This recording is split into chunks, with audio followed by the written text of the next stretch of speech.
Good morning, everyone. How you doing? Guess what? It's Friday already. It certainly doesn't feel like Friday, does it? This week flew by fast, and that means it's time for a week-ending episode of the Level 1 podcast. It's going to be a good one. Today, I'll recap everything that went down this week, including the games that continued, the games that are doing very well, games that are nearing conclusion, because we actually are finally near the end of 2 separate games, meaning we have more time for new stuff, which is good because there's new stuff coming up next week. I have new cards that have arrived. 2 new boxes of TCG hit this morning. I'll show you what I got to either open today or starting next week, depending on what you want. We got a few gaming news stories, including the entire disaster debacle that is the network test of Duskbloods. Did you hear about this? Ooh, it ain't pretty. And the end of 2XKO, the fighting game that never actually got off the ground. We'll talk about that too. We got a lot to talk about today, folks. I'm excited. It's a great one. It's the end of the week, and you know what that means. It's time for the Level 1 podcast.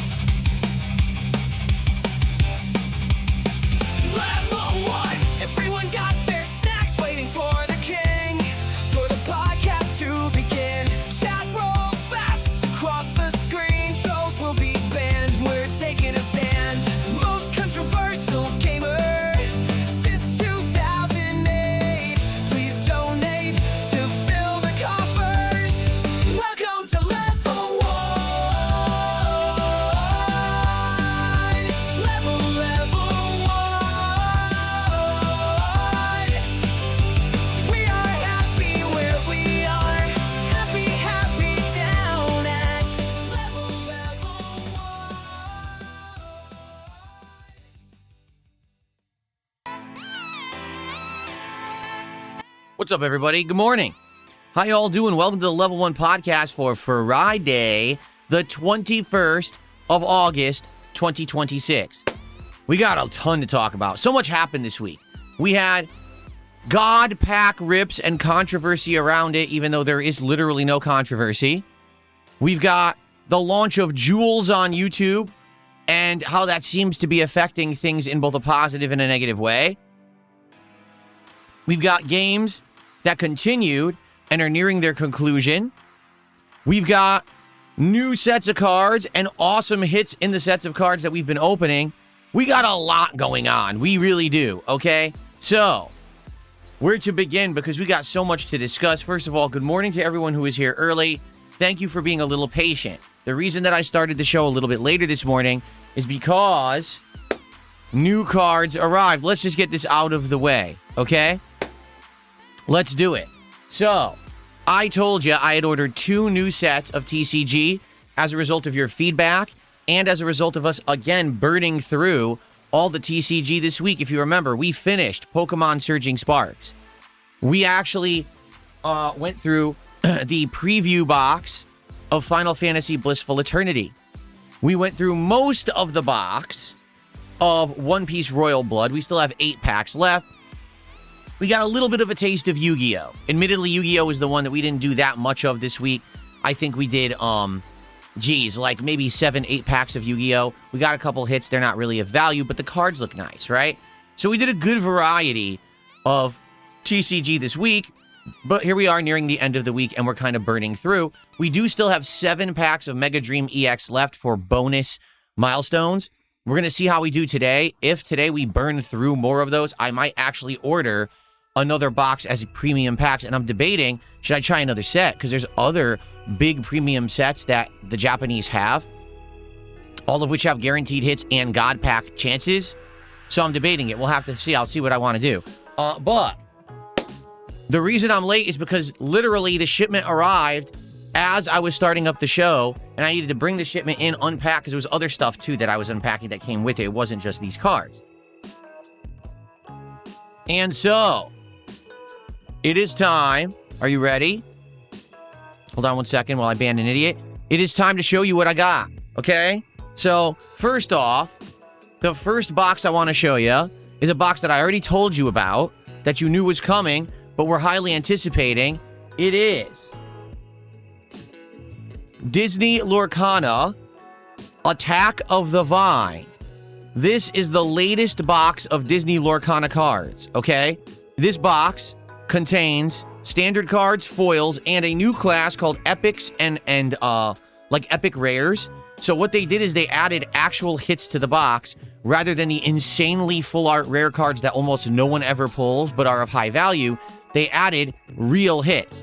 So what do I mean by that? If you remember, we opened the box Reign of Jafar about a month ago. And although the cards looked great, there were no hits at all. Like 0 hits in the box. And everyone was like, what gives? Are there no hits in Lorcana boxes? Yeah, apparently hits in the Lorcana sets were insanely rare to the point where collectors just didn't like them. They were like, you know, you got to have some hits if someone's going to buy a whole box. So they changed that with these boxes. This is the most recent box, as you can see. Pixar characters are heavily featured, right? There's Monsters, Inc. right on the cover, as you can see. And there's guaranteed hits in every box. So there will be hits in here. Now, will they be of value? That's to be seen. If I can get one of the full art enchanted cards, those things are worth hundreds to thousands of dollars. There is a over $2,000 Beauty and the Beast card in this set, okay? But there's also hits that are worth reasonable amounts, you know, anywhere from $5 to $20-something. And so, yes, we could actually get some good hits in this box regardless if we don't get the enchanted cards. So, Lorcana is back on the menu. Now that I got the latest box, I'm not going to be buying those older boxes where there's no hits. At least we're guaranteed some hits in this box, okay? So that's here, and I'm excited for it. But we had been talking recently about what to do about the future of Pokemon cards here on my channel. And you might say, why? You know, what do you mean by that? Well, as you know, we've been opening Pokemon card boxes all the way back since May. We started with Mega Evolution. We moved on to Chaos Rising. We did Surging Sparks, Perfect Order, Phantasmal Flames. Then when Pitch Black released, we opened 2 boxes of Pitch Black. So we've been opening all these cards for 3+ months. We just finished our 2nd box ever of Surging Sparks, okay? It was pretty good, although admittedly we didn't really get a big hit. It sucked. We only got like a $9 Kecleon. What are you going to do? And so we were talking about what do we do next? Because here's the problem, availability. Now, for me to continue opening Pokemon sets, I either have to go to Japanese, okay, or I have to go for English sets that either are way too expensive or aren't as favored as others, all right? At least based on the availability of what I can see is available out there to get quickly. Sure, I could try to back order a set that'll take 2 months, but you know what I mean? Like, what's the point? So, in regards to Pokemon, I'm trying a few new things. The first thing for the immediate is I ordered a box of cards we have not opened yet, but I'll be honest, this is not a favored box of cards. Why is it not favored? Because the hits in this set aren't huge. There are some good hits in this actual set of cards that could be worth upwards of anywhere from $30 to over $100. But there's no giant card, right? There's no $300 Pikachu. There's no $400 Gengar. There's no golden foil card that blows you away. None of that exists in this set, okay? But it's a nice set. I wanted to unpack it actually 2 months ago, but I was kind of advised not to get it. At this point, I'm like, well, I want to start opening things we haven't opened yet. I don't want to do another Surging Sparks, another Perfect Order. We've seen all those cards. So, ladies and gentlemen, up next for Pokemon, we will be unpacking Journey Together. This is a cute set, and what I mean by that is, are there nice cards in it? There are. A lot of them are kind of cutesy cards. You got Clefairy featured in there and stuff like that. It's a nice set, though. It's ones we haven't seen before. You'll see all the cards will be new art, and, you know, the hits are good, but not great. There's no ginormous value card. Now, the weird part about this, all right, is that when I ordered it, they said it was an enhanced box, which means it's supposed to have a promo card in it. But I don't think they shipped me the enhanced box because I'm looking everywhere on it, and nowhere on the box does it mention enhanced promo box. When I got that Mega Evolution box that had the promo card in it, it said right on it. So I might have gotten ripped off, and they might have just sent me a regular box instead of the promo. The promo card's worth about $20. So yeah, I might have actually gotten ripped off. I'm not sure. It said enhanced when I bought it, but I don't know. We'll see. So we have Journey Together, okay, Pokemon to unpack, and we have Disney Lorcana, Attack of the Vine, their latest box. So that's what we've got new going on for cards. Now, in addition to that, I received a shipping update on the box of Dragon Ball cards, which I ordered. I know you guys absolutely loved those Dragon Ball cards that we opened, a little over a week ago. So I already ordered more. Let me hold on one second while I check which box it is, because I've already forgotten off the top of my head which particular box it was.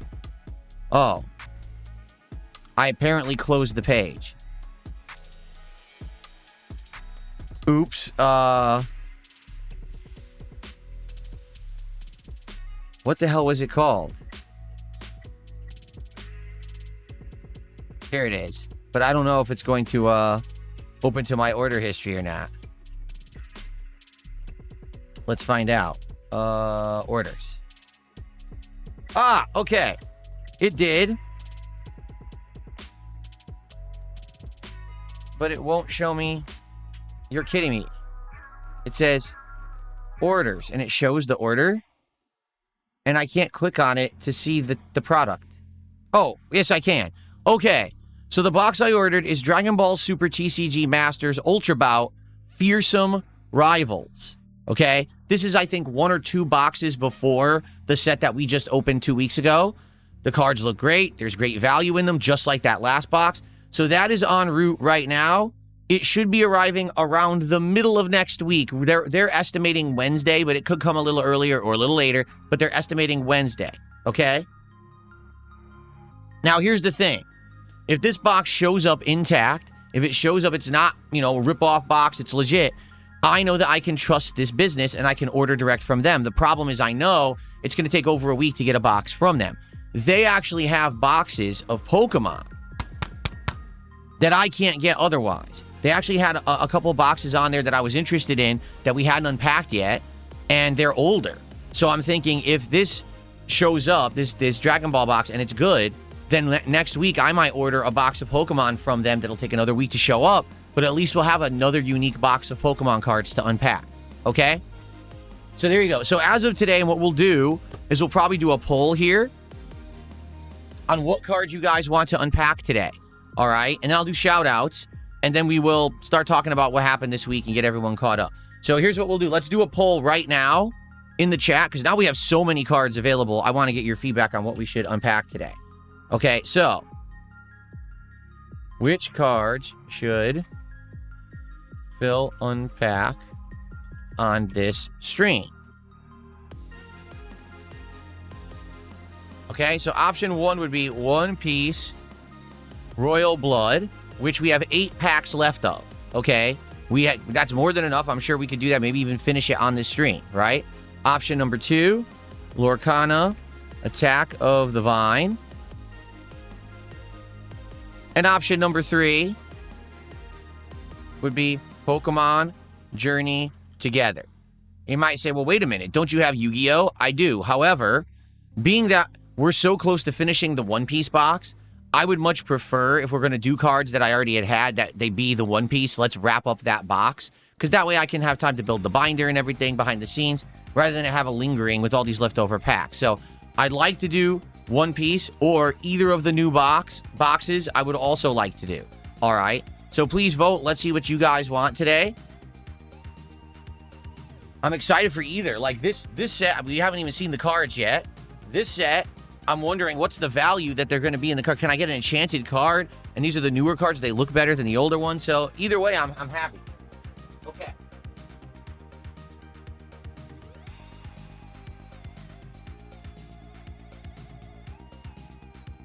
Cool.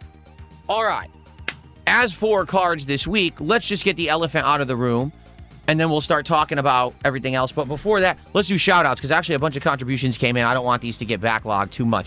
First off, to anyone who just gave some jewels, thank you so much for that.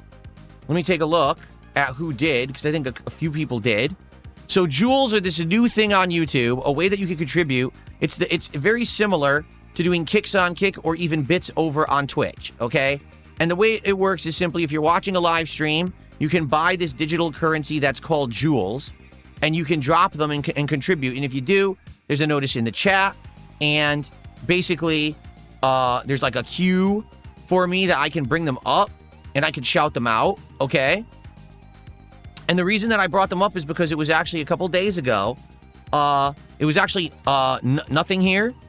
That's this guy's name, Nothing Here. Said, hey, Phil, are you aware of these jewels? Because it looks like YouTube gave a bunch of them out for free. And I was like, no, why would YouTube give them out for free? What is this? And I looked into it. And in order to be eligible for jewels, I had to confirm my identity with YouTube, which I did. And once I confirmed my identity with YouTube, proving that I'm a real person, they enabled the jewels on the stream. So now you can drop jewels to contribute, and basically the value is half of a penny per jewel. So for example, Skylarky gave me 5 jewels. That's about 2.5 cents. Thank you, Skylarky. Martin Shortbus just did 1,000 jewels and a nice corgi animation. That's about $5, okay? So I'm going to count that as $5 towards our stream today. And then Cody Mundi just did 300 jewels. That's about $1.50. So thank you to Cody Mundi for the jewels. So if you guys want to contribute with these jewels, thank you. In fact, thank you to Soupy who just did 5.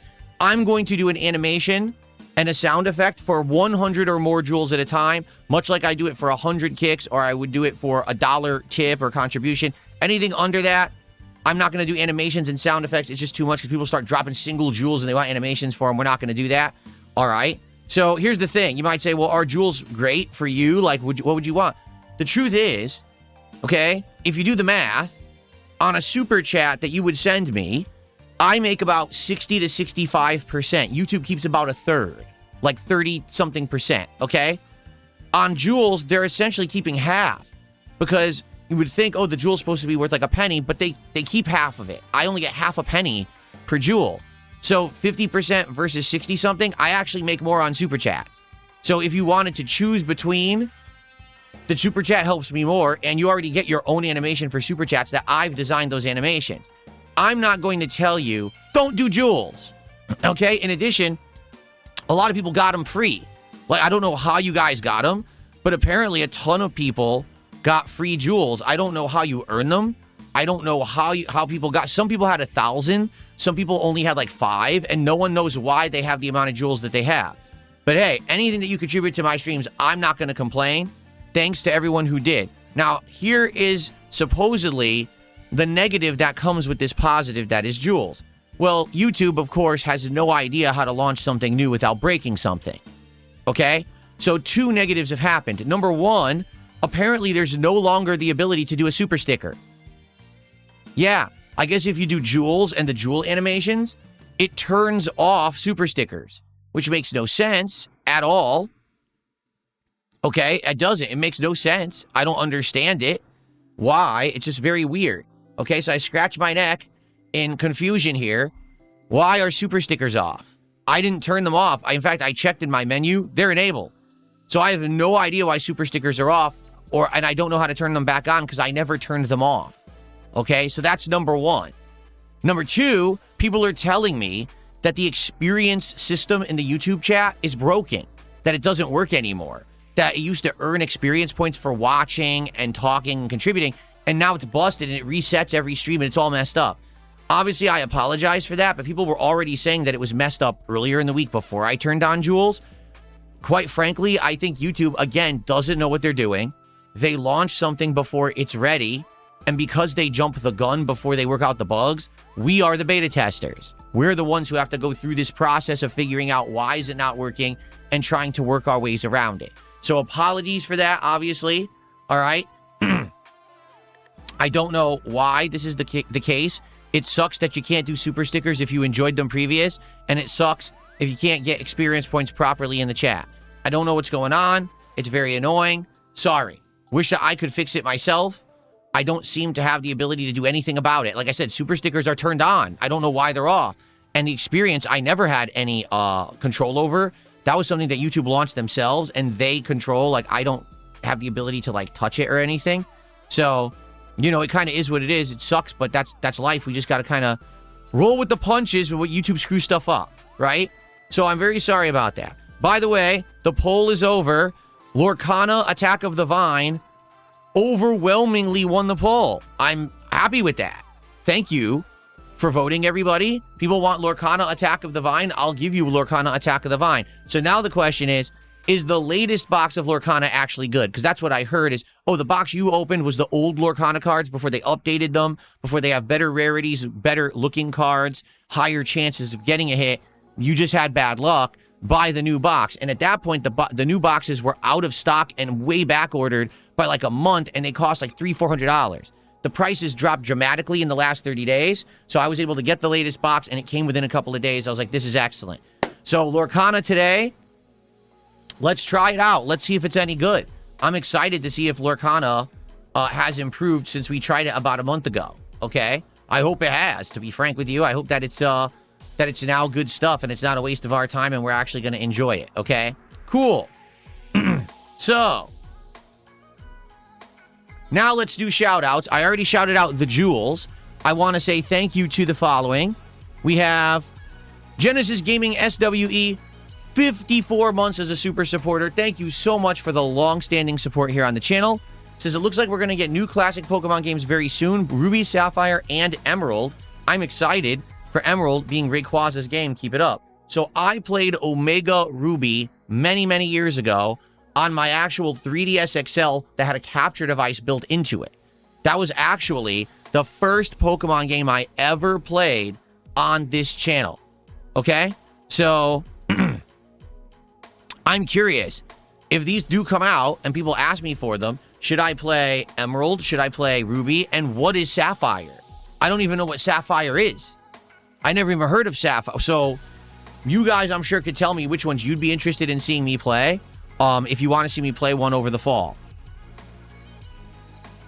I guess once we get more information about that, we'll look into it. Innocent Bystander did 1,000 kicks over on Kick and says, I lost my cards in the Spokane Fire. Your donation would mean a lot. I did not lose any cards in a Spokane Fire. Don't listen to this person. I don't know why they're trying to spread misinformation. What were their name? Innocent Bystander. The Bystander. Thank you, Innocent Bystander, for the kicks. Yeah, don't listen to this guy. I didn't lose anything. I don't want anyone to get any misconceptions. And then Jen Cooked did 500 kicks. Thank you to Jen Cooked. Sadly, Jen Cooked, if you left a message, I can't see it. For some reason, kicks are no longer showing messages in my queue. Let me try to refresh it. For some reason, kicks no longer show messages in my queue. They used to. When you attached a message to kicks, I'd be able to read it out of my queue. It's gone. And since your kicks disappeared, if you tag me in kick chat, what's his name, Jen Cooked, I'll read your message. Just tag me and tell me the message that you had said. Because I don't know what you said, and I'm actually upset about that. Obviously, I want to read out any message for a contributor. Thank you for the 500 kicks. I think that's it. Oh, wait. Nothing here with a $2 Canadian super chat. That's actually our first super chat of the day. So let's get the value on that. Okay. Let's see what the Canadian dollar converts to today. Ooh, it's not looking pretty. Oh my God. $1.45 for $2. Ooh. Ooh. Canadian dollar is not doing very well recently. It's been dropping. Ooh. Okay, well, nothing here. Thanks for a $1.45 super chat. That's our first one of the day. And he says, good luck with Lorcana. Wishing you an iconic card pull. Me too. I mean, with the luck that I've been having recently with the cards. First, I get a Dragon Ball box, in which I get the special promo card worth $148. And then I get 3 amazing hits in said box on top of that all hit my Wall of Fame. Then I get a God Pack in Pokemon Mega Dream EX that puts 4 cards on my Wall of Fame, including a new highest valued card, Mega Gengar EX, an amazing looking, gorgeous $400+ card to now be my top value card, which is absolutely friggin' amazing, right? Want to talk about luck. Now, how funny would it be if today you guys support the stream and we open a bunch of Lorcana and I get the $2,000 Beauty and the Beast card? And then my collection doubles in value because I got Beauty and the Beast dancing at the ball. Because that's what it is. It's the two of them, and like Belle's in her golden dress and Beast in his vest, and they're dancing in the ballroom. Imagine if that's my top card. I mean, that would be my luck. I'd get that as my top card, and then I would never get a good hit ever again. I would just have to stare at Beauty and the Beast dancing in the ballroom forever, basically. So, good lord. By the way, thank you, Spoderman. He dropped a few kicks over there. All right. So let's take a look here. I got a couple tips. Let's see here. First tip of the day is a $2 tip. So someone tipped me $2 and has a suggestion. This is interesting. No one's ever suggested this one before. Let's take a quick look.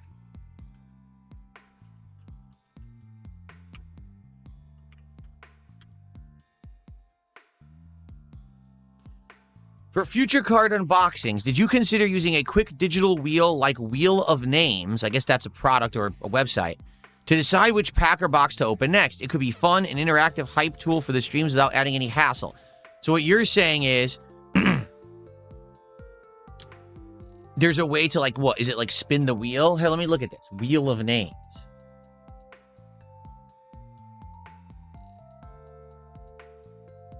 Random name picker. So,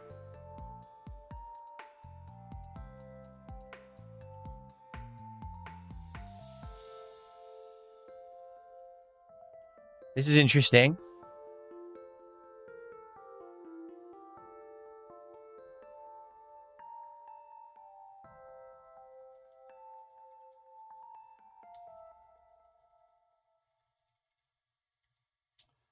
What's the last one? Oh.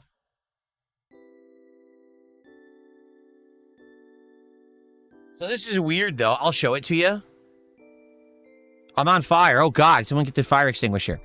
So it's kind of weird because I typed everything out, but as you see what it did, it doesn't really put the whole name in there. I guess what I'd have to do is just this. That way it kind of fits.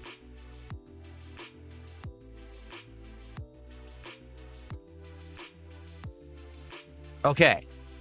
So then what we would do is spin. Like, how do you spin? Click to spin. Okay.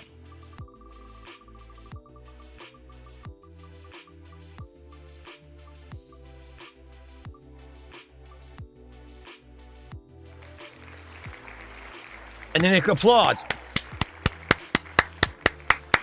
Very nice. Okay. I mean, that's interesting. I would say if we want to randomize it one day, like, obviously what I like to do... Oh, I'm on the beach. What I like to do is put the power in the hands of the viewers and do like a poll so that you guys can determine what we're doing. For example, today, I would have been okay with either One Piece, Lorcana, or Pokemon. And the fact that everyone, you kind of voted and determined, oh, we really want Lorcana, that's good to know because I didn't know that. I didn't have that feedback, okay? So, yeah, FYI, maybe we will do that in the future. Thanks for the suggestion. We could probably use that for multiple things, actually. Maybe even for game choices and stuff, right? Okay, cool. All right, I've also received an anonymous $10 tip. Hold on one second.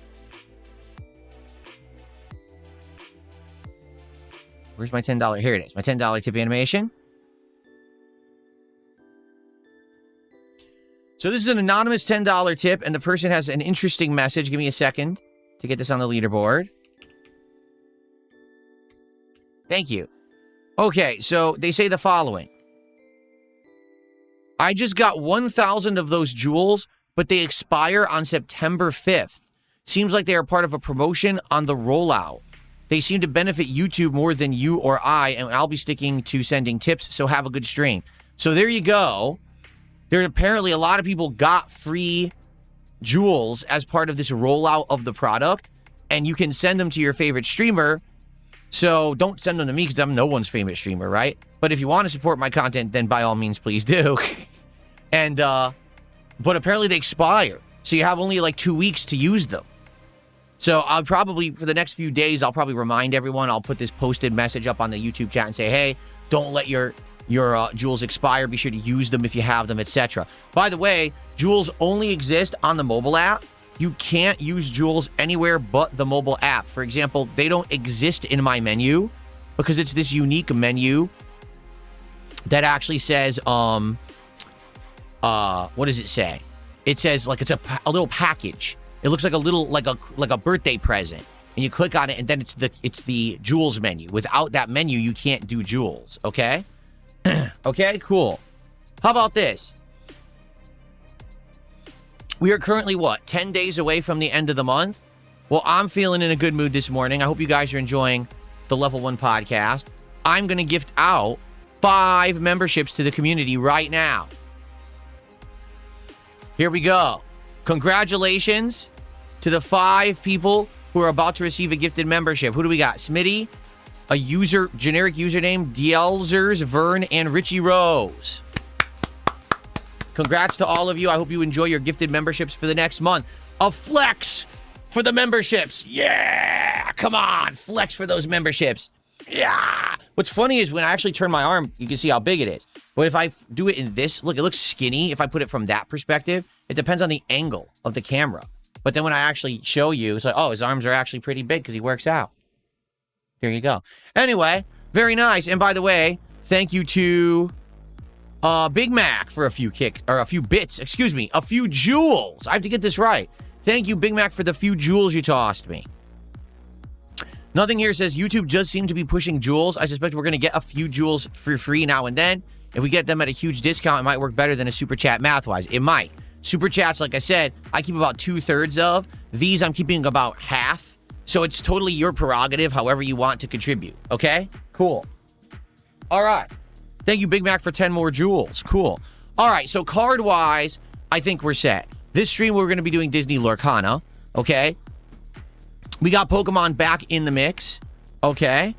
We've got all kinds of stuff going on. So, excellent, right? Good variety. We got Dragon Ball coming next week. That's excellent. For now, we're still doing Mega Dream EX, but I'm just, determining what the next box should be. Maybe I'll get a different box from this new company because they have boxes that I couldn't get previous, so maybe we'll have some good variety with Pokemon. We'll see.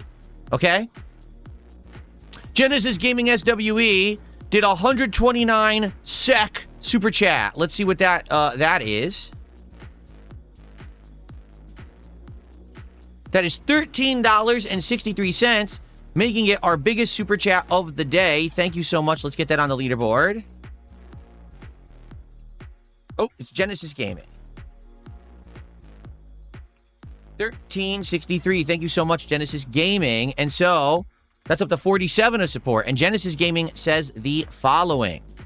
Ruby is Groudon's game, and the main villain is Team Magma. Sapphire is Kyogre's game, and that is Team Aqua. Excuse me. And Emerald is Rayquaza's game, and both Team Magma and Aqua fight you. Interesting. Well, I would say this then. We probably shouldn't get Ruby because I already played Omega Ruby. We should either do Sapphire or Emerald, like whichever one you guys wanted. Either one sounds good to me. Big Mac just became a member. Thank you, Big Mac, for the membership. I appreciate that very much. You're a first member of the day. Let's get that on the leaderboard.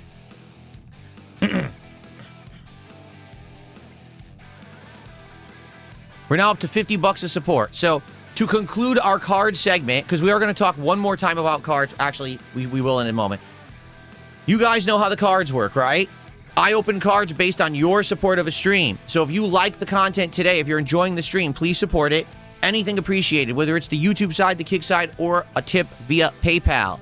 If you contribute, I'll give you a shout out. Thank you in advance to anyone who does. When we hit milestones, we have unpackings. First off, if anyone does a $50 contribution all in one go, that's a guaranteed bonus pack. If anyone does a $100 contribution in one go, that's a standard pack, which today would be Disney's Lorcana Attack of the Vine. But also for $100, we open Mega Dream EX. This is the high stakes, high value packs from Japanese Pokemon where you're guaranteed hits in the set. We've already gotten 2 hits out of the 3 packs we opened in this box. So I'm looking for more. Hopefully we'll get more. We have a chance of a God pack. Now I already got a God pack. We could get a second God pack. That would be amazing if we did.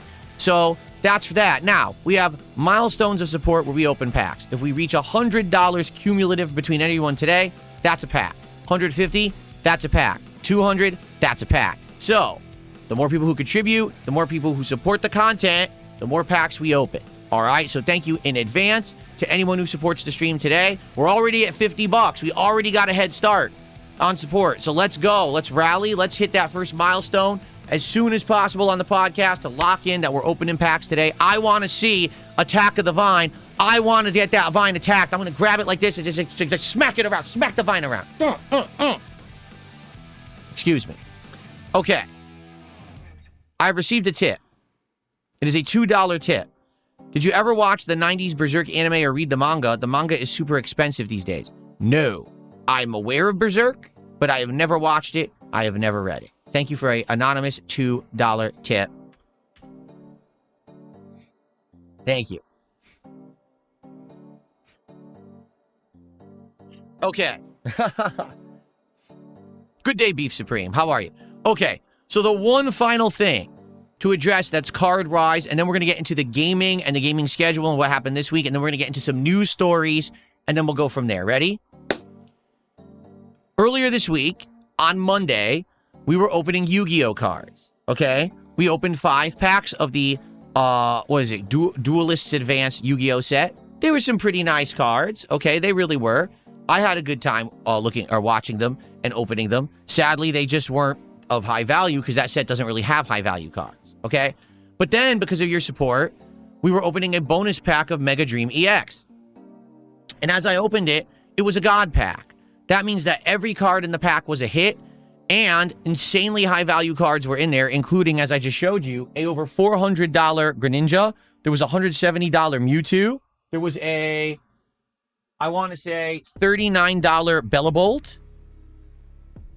And Inferno X down here, that's like $29. So, very high value cards in that. That pack itself was worth over $700, okay? Now, you have to understand something. To open a God pack is like winning the Pokemon Lotto. I mean that. Like, God packs are so rare.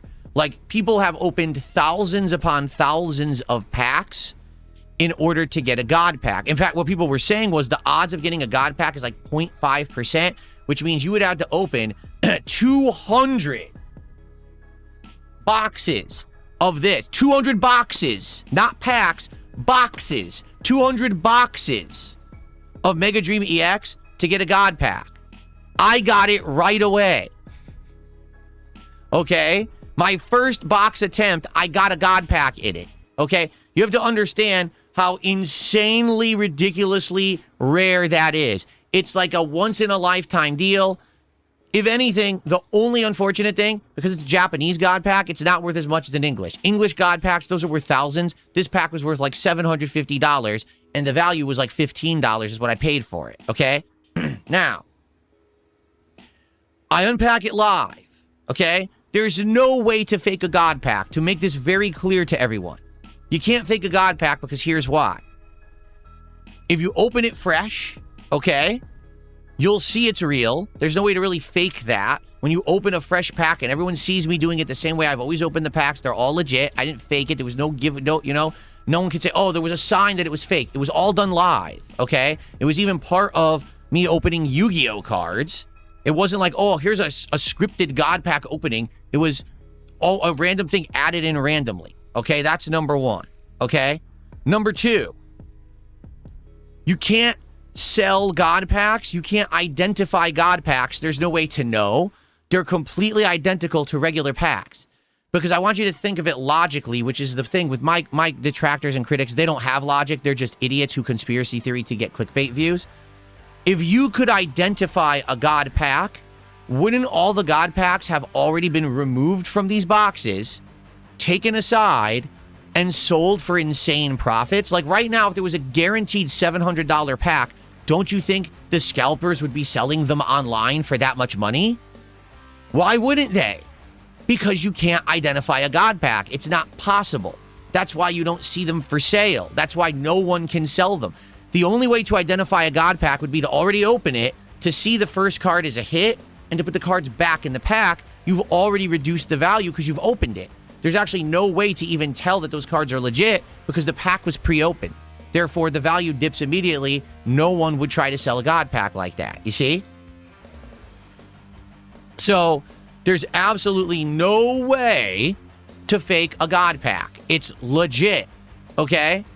But my detractors, since Monday, have done absolutely everything they can to say I faked it. First, they're saying on Etsy, you can buy faked God packs, and I bought it off of Etsy. Then they're saying, oh, he bought it off of eBay, and we have an invoice proving he bought it off of eBay. These people are fucking crazy assholes. They're crazy because if they believe it, it means they are literally ignoring the irrefutable evidence that you can't fake a God pack. And they're assholes because they can't possibly believe that something good would happen to Darkside Phil, so they immediately have to try to find some weird justification of how it happened and it wasn't legit. They immediately must discredit it, okay? So, here's the deal, all right? Sadly, I didn't really benefit from pulling the God pack outside of the value of the pack and having some nice cards, because you might say, wait a minute, if pulling that God pack is so rare, if it takes 200 boxes to get a God pack on average, and you got it on your first box, right? Then why on earth aren't people talking about it? How many views does the video have, Phil? 4,000. 4,000 measly views on a legitimate God pack rip video of someone who's new to the hobby, only been doing it for 3 months, and pulled it on his first opening of a box. That's ridiculous. That should be history making. Okay? History making. What happened is 2 things.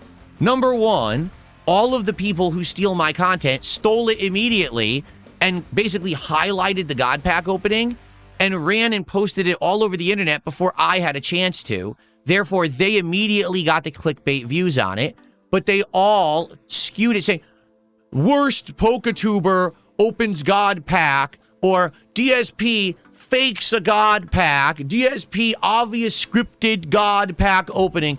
So basically, because they stole the content illegally, number 1, breaking the law, and number 2, they all put it in defamatory qualifications, right? Oh, Phil doesn't deserve it, Phil's a bad PokeTuber, or this is not legit, this is ripped off, or whatever, right?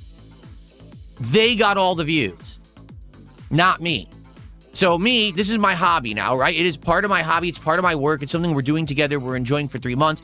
This should have been an epic moment in history where Phil actually gets, I'm holding this upside down the whole time, where Phil gets noticed for doing something that's insanely rare in the hobby. What are the chances that a relative bumbling newbie who doesn't even know half the cards' names opens a God pack, right? Instead of it going like that, it's, well, it's DSP, so it doesn't matter. He's a piece of shit. Discredit. It's not a big deal. Don't talk about it. Act like it never happened. Steal the views, so any views that were coming go to other people who stole them early. And, by the way, then lie for the next week and say that he you know, basically faked the whole goddamn thing.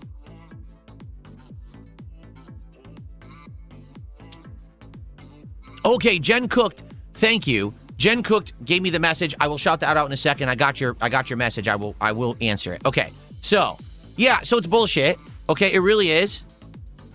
It's fucked up. And sadly, this is what I keep telling you guys. Sadly, because I am A-logged, stalked, and I have this crazy vortex of toxic life losers around me who just can't help but try to be toxic and ruin anything they can for me at any given moment. This big positive moment was massively deflated, right? It should have been a, oh my God, YouTuber pulls a God pack moment and everyone's excited. And instead it's 4,000 views. Doesn't affect me at all. All right? At least in content. In the wall, of course it did. As a hobbyist, I'll remember that moment forever. That was epic. And that was super awesome to share that moment with all of you. Let me put it this way, right? It was more awesome to do that and hang out with you guys and do it live than if I had done it for myself. Imagine if I was just a hobbyist and I opened the God pack for myself. Well, that's a moment for me. But because I did it live on stream, that was a moment for us. And that was an epic moment that we all loved, right? Now, of course, we'll always be looking for another God pack. We probably will never get one, ever, right? But that was amazing. And thank you for everyone who was there. Thank you for the 3 months of support to make it happen. I mean, it's because of your support that I even opened the God pack. So thank you guys for that. I really appreciate it. And understand that I definitely loved doing it, and I can't wait for, many, many more, epic moments to come in card collecting, okay? But understand that's why we can't have nice things. It's like I said, like someone just said it in chat, and they're absolutely right. Listen to this. Cyrus X says, you could win the actual lottery, buy a new house and car, show off all that money, and the detractors would say you faked it. Correct. I'm not kidding. Right? Like I said, I keep saying this. It's not a joke. It's not an exaggeration. I could inadvertently cure cancer. Aliens could land and try to invade the planet, and I could fight them off with my bare hands.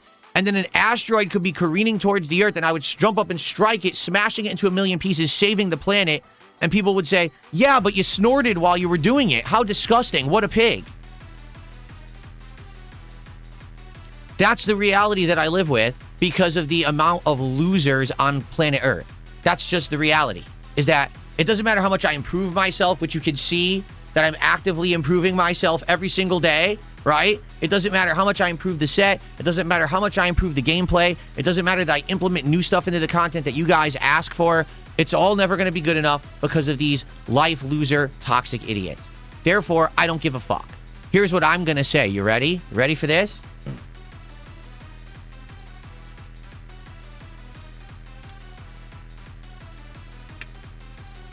I have Mega Gengar EX. It's over $400. I have Team Rocket's Mewtwo. It's $170. I have an amazing set. I have an awesome card collection. I have an amazing life. I have a army of dedicated fans and viewers who love me and my content. My detractors don't.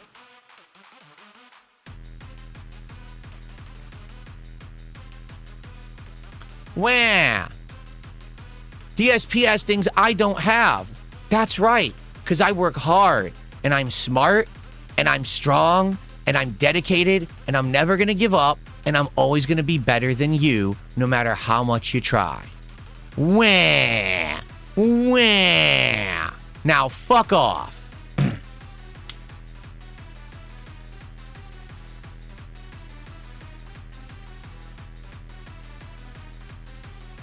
Nothing beats a bunch of jealous fucking losers. All right. So, Jen Cooked, who had done the 500 kicks earlier, said the following. I just caught up with that message that didn't show up. I asked, with the Disney cards, did Disney adults become the new audience? Does this mean that we'll get a Disney World live stream? No, I mean, Disney adults are legit a huge thing. I don't know if you're aware, but Disney adults have literally become the fan base and the primary source of income now when it comes to Disney product. It used to be Disney's for kids, Mickey Mouse, Donald Duck. Now it's no, Disney is Marvel. Disney is Star Wars. Disney is a million things on Disney Plus. Disney is Lorcana, right? Disney is so many things for adults now that legit Disney adult is the actual target audience for all of this content, okay? There you go.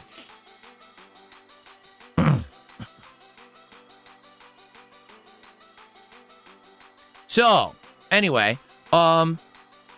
awesome, right? Good stuff. Thank you, Jen. Who's that? Jen Cook. I appreciate that. Let's see. Huge McLarge Man did a $2 super chat. Thank you, Huge McLarge Man. We've got Caterade with a $2 super chat. Says detractors have nothing without DSP. That's absolutely correct. Case in point, last year during the summer, I was away for a week unexpectedly. And the detractors literally sat around with nothing to do and their thumbs up their asses, completely confused on what life meant, trying to theorize where Phil could be. You know, like they were just completely lost. Without me, they have nothing because, again, they are the vortex around me. I am the focal point of their universe. If I don't exist, they have no meaning and no existence either. They become nothing. I think that's incredibly disturbing, don't you? I find it disturbing, okay?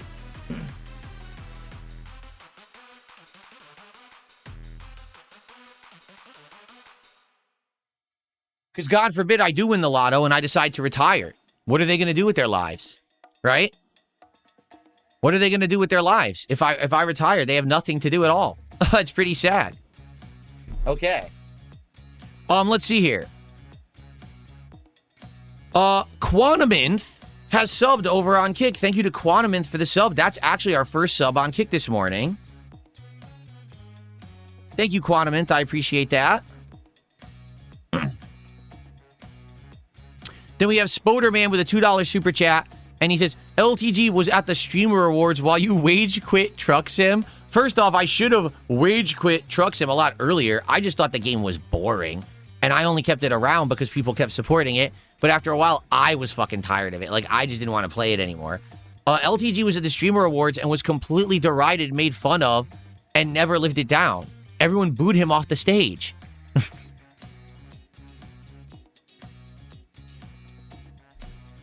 Thanks, Spoderman, for the $2. DSP Glazer did a $2 super chat. He says, the Mega Dream EX is $80 a box. Why is it premium? Because it's not $80 a box. This box is $150 to buy in the reseller market. You can't buy it retail because I don't live in Japan. There's no way to buy these retail. They're not sold retail. You have to live in Japan to buy them. Imported and on the reseller market, the box is $150. That's why they're premium packs. So thanks for the $2.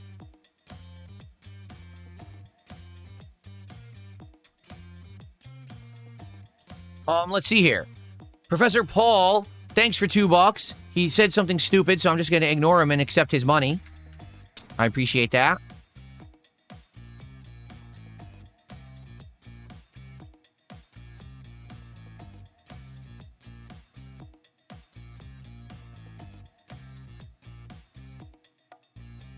Let's see.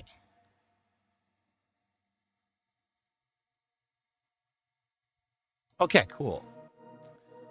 I received a $10 tip, another anonymous tip.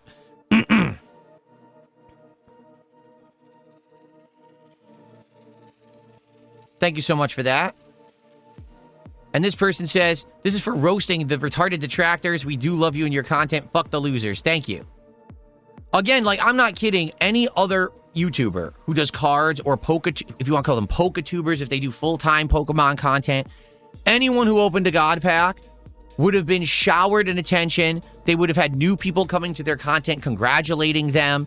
The video on YouTube would have went viral. But not me. I'm not allowed to have that because of these shitbags.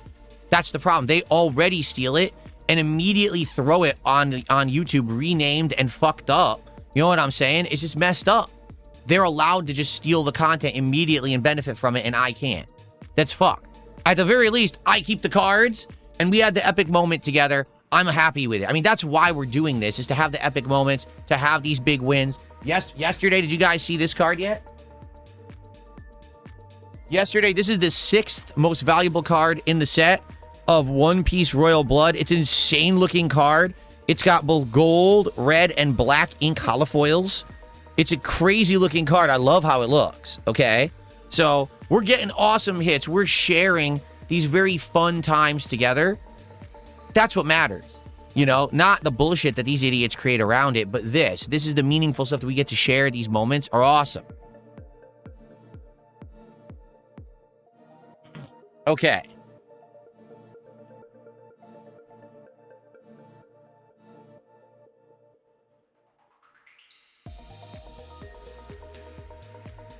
What's hilarious, idiots saying a gaming channel that only talks about cards. Yes, you know, cards are gaming. There's video games, there's card games. It's called TCG, Trade Card Games, you fucking imbecile. I talk about cards as much as I want. It's right on brand. You're such an idiot. Why do you think that I called the channel DSPGaming? Because I always had the intention that eventually the channel might branch into other kinds of gaming. I was thinking cards, tabletop, and other things, that it wouldn't just be video games. This was actually the intention when I made the channel in 2010. But you're so stupid you don't understand that.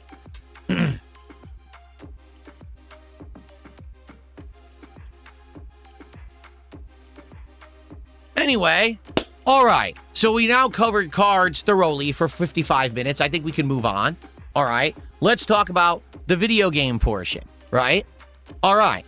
This week, we continued on with all of the games that I've been playing. You, through your attendance and support, said you wanted more Dark Souls 2, and you wanted, post-game, in Pokemon Brilliant Diamond, so that's what I did. Number 1, in Dark Souls 2, we are currently in the Sunken King DLC, and I am in a bad way. What do I mean by that? I am basically 20 to 30 minutes into this thing, okay? And I am getting stuck because I don't know where the bonfire is. Apparently the bonfire is hidden somewhere, and I am being hunted down by enemies that I can't even hit, and I need to desperately find a bonfire or I'm screwed. So I really, really hope that you guys can help me find the bonfire when we start playing, because if not, I might have to replay a half an hour of gameplay because I don't even know where the hell I am. All right, so please today when I boot her up, help me find the goddamn bonfire so that we can save the game and not have to go through and redo all that content, okay? Please, I need help because the people are saying it's like hidden in a wall. I'm like, where the fuck is it? I have no healing items. Well, okay, I have a few low-end healing items. I don't have any flasks, so I need help. Okay, Jen Cooked, thanks for 500 kicks. The detractors have no business acumen. It's called diverse content. Fuck the haters. We use Sue Review Tech for a gay video he made of me. No, I don't care about what Review Tech does. Like, literally, I'm just going to say this as matter of fact as I can. Are you ready for this? You ready? Here we go. Ladies and gentlemen, in fact, how about this? Hold on.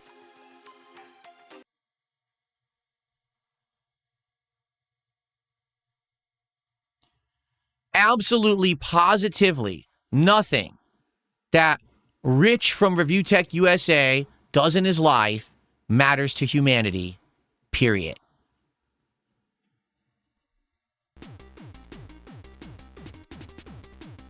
That's all I have to say about that. Let's move on.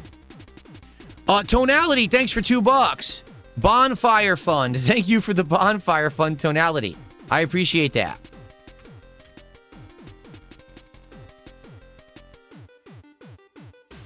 Okay.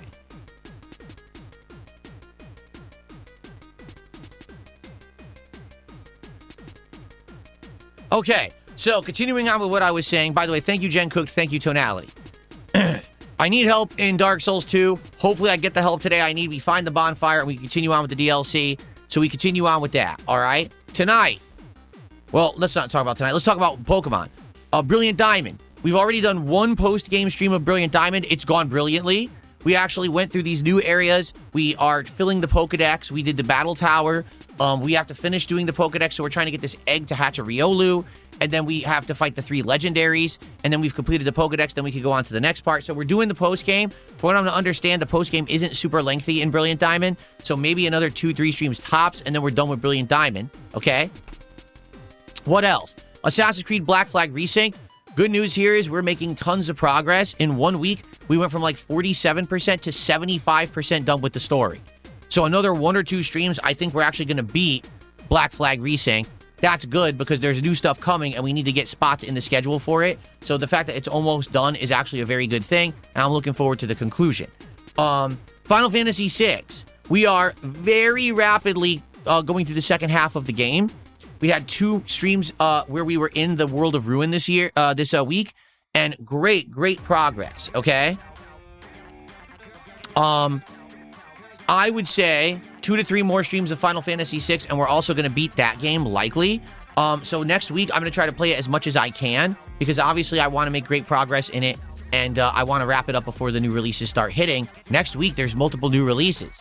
So we need to start accelerating the amount that I play the games to wrap these up. Okay, so I would say, out of the games that are currently in my rotation, definitely Final Fantasy VI, definitely Assassin's Creed, and definitely Brilliant Diamond. All 3 can be finished within a week to 2 weeks tops.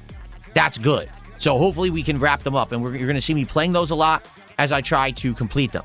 Super Mario Sunshine, I've now done 2 streams of, and man, the game is just as wonky, unfinished, rushed, unpolished, and as much of a mess as I remember when I played it like 8 years ago. It's torturing me. But you guys like me being tortured. You supported the stream, so the playthrough will continue as long as you keep supporting them. So I guess we'll see what happens with that. But yeah, that's continuing as well. All right? So in general, things are going great. it looks like we'll be wrapping up a few playthroughs. That's a good thing, because next week, if you're not aware, number one, the Metal Gear Solid Collection 2 comes out on Thursday. And people seem to be asking me, please play Metal Gear Solid 4. All right. Well, I would love to do Metal Gear Solid 4 for you. I don't know if I should start it on Thursday when we're this close to finishing so many games, because it's a retro game. Maybe we should wrap up 1 or 2 games and then start it. We'll see what happens next week, but I'm down for Metal Gear Solid 4 when we finish stuff and we're ready in the schedule. In addition, the Modern Warfare 4 open beta is next weekend. Obviously, I want to try Modern Warfare 4. I have the setup for it now, right? Keyboard and mouse, all good, ready to go. Surround sound headphones, which I haven't used in like 6 months. I'll be able to pop those babies out and start using them again. So, yes, absolutely, I'll be doing that during its release weekend. We'll see how that goes, okay? So, all this stuff next week. Just think about how crazy. Continuing with all these games and trying to finish a bunch of them up. We're going to have new boxes of TCG cards to unpack pretty much every day, including Dragon Ball in the middle of next week. And we're going to have new games coming out end of next week. It's going to be an exciting 6-day streaming week next week. I hope you guys are ready. I'm ready. I'm excited for next week. Thank you for the jewels over there. Who was it that sent those jewels? It was Seraph. I can't read that name. Thanks, Seraph. He sent more. Thanks for thanks for those jewels. Okay.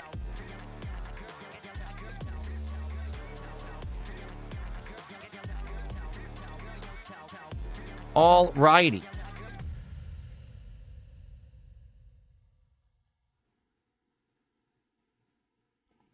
Now, let's get to the game news, shall we? Okay. Game news number 1. Duskbloods, the new upcoming game from Software, has its closed network test today, tomorrow, and Sunday. Okay? I was selected to be in the network test. However, it's a miserable failure. The first network test was scheduled for earlier today. It never worked. People all went to try it on their Switch 2s. They logged in, they went to play, and they just sat there on the title screen trying to join the servers, and the servers never worked. So the first attempt at this network test was a miserable fail. No one could play the game. FromSoft has already publicly apologized and said, we're very sorry it didn't work. We'll let you know when we're going to try again. And everyone was like, wait, what? Because there was supposed to be another one later today. There's supposed to be one tomorrow. And now everyone's like, does that mean they canceled them all? And they haven't responded. So no one knows right now what's actually going on with the network test and if it works or not. My plan was that tomorrow, on my day off, I was going to have like an hour when my wife kind of gets ready for the day. And I was going to come in here and try to play it for like maybe an hour and a half, depending on how much time I had, and give it a test, because I can't stream it and I can't capture it. That's not allowed, but I could talk about it. So I was going to try to play it and then come back on Sunday morning on the podcast and explain to you what Duskbloods is like. But apparently it doesn't work. So I guess we're going to have to see if they fix it or not. You guys tell me what happens here. I guess I'll probably try regardless. Like tomorrow, I'll probably come in here. I'll log into my Switch 2. I'll get the code. I'll enter it. I'll get it downloaded, and I'll just give it a whirl. And if it works, it works, and I can talk about it. And if it doesn't work, what am I going to do? Sucks, because I was really hoping to be able to talk about it with you guys on Sunday. I was going to be a big focus of the podcast. But if it doesn't work, it doesn't work, you know? Oh, he's not supposed to do that. Yako Money says, Vati Video released a video on Duskbloods with his footage. Did he get permission? It outright says right in the agreement, you cannot capture and stream this game. It says it right in there. This is a violation of our non-disclosure agreement. You're not supposed to do that. So hopefully they got permission. I mean, Vati Video is a person who always does the FromSoft videos on YouTube, right? So maybe they were given specific permission to do so. That's the only thing I can see. I mean, they're huge for FromSoft. Like, they're known for it, right? Okay.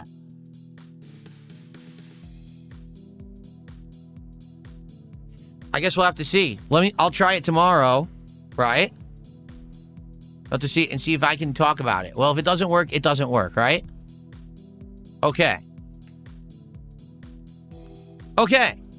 Well, there you go. Now, the other big piece of news, I'm not going to bring up any news articles about it or whatever. It's not good news. It's sad news overall for gaming and for the fighting game community. But I can't say I didn't say I told you so. Right? Like, ladies and gentlemen, are you ready for this? It's absolutely official. Ready for this? 2XKO, the fighting game of League of Legends, who one of the Cannon brothers was the lead developer, is canceled. The game hasn't even been out for a year. It's a miserable failure, and they canceled it.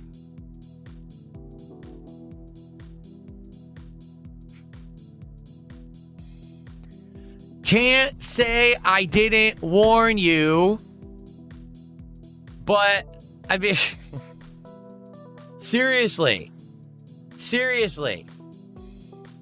That game had the kiss of death on it. The moment I heard one of the Cannon brothers was the lead developer, I'm like, it's going to fail. I 100% know this game will fail because of that. I knew it from that moment, and I was dead on correct, 100%. So this game had millions and millions of dollars sunk into it by Riot Games. It never held a huge player base at all. It always was one of the lesser played games. People constantly criticized it. I don't know what else to say. So when I say canceled, what I mean is the game released in January, free to play. They were banking on microtransactions like skins and stuff to support it so that it would make money. It never did at all. Like, it never turned a profit. And it never had enough players to support the amount of money that was invested in it to begin with. Yes, it did have some good tournament performance at EVO and other tournaments. It did. It actually did. Like, I'm not going to shit talk the game in that regard. But to me, when you're talking about 2XKO, the first thing I say is, what the fuck did you just say? That's the worst possible fucking name I've ever heard for a fighting game. 2XKO. So 2 times knockout? Okay, what the fuck does that have to do with League of Legends? Right? That's like making a Street Fighter game and the name of the game is Empty the Opponent's Health Bar. That's the name of the game. Empty the Opponent's Health Bar. The game. Gee, I wonder if people will buy it or spend money on it. That's the stupidest fucking name ever. What's wrong with you?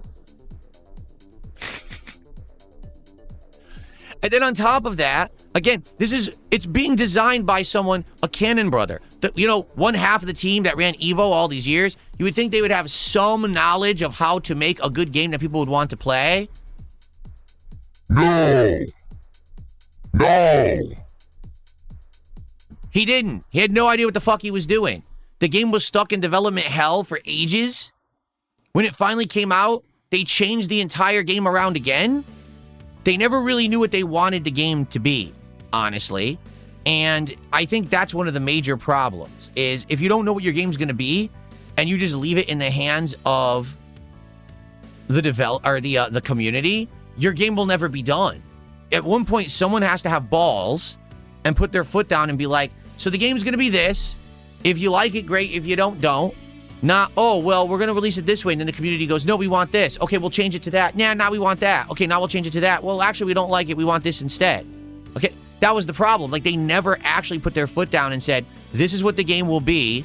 Play it if you like that. If you don't. Instead, they were just kind of pussyfooting around and never really having an authority kind of stance on this is what our game will be. That's a problem. And then let's also be very honest here. All these modern fighting games look the same. They play the same. They're all anime-esque, right? Every modern fighting game now looks like anime, right? Whether it's Invincible Versus, whether it's Marvel Tokon, whether it's even, these Guilty Gear games, Guilty Gear Strive, and now you have, this one, 2XKO. They all look like fucking anime. And listen, there's a market for that, but you have to understand that if you don't tap into the big market, you're not going to be successful. If everyone does exactly the same game, no one's going to care because there's too much of the same. And that's what's happened in the last year. You had 2XKO, Invincible Versus, what's the other one? Avatar, and now Marvel Tokon. Don't they all look like the same fucking game? They do. They all look and almost play the same. So why would I want to play the same fighting game 4 times? Now, people are going to say, well, it's not the same because this game has this nuanced change and this game has this nuanced difference. No one cares.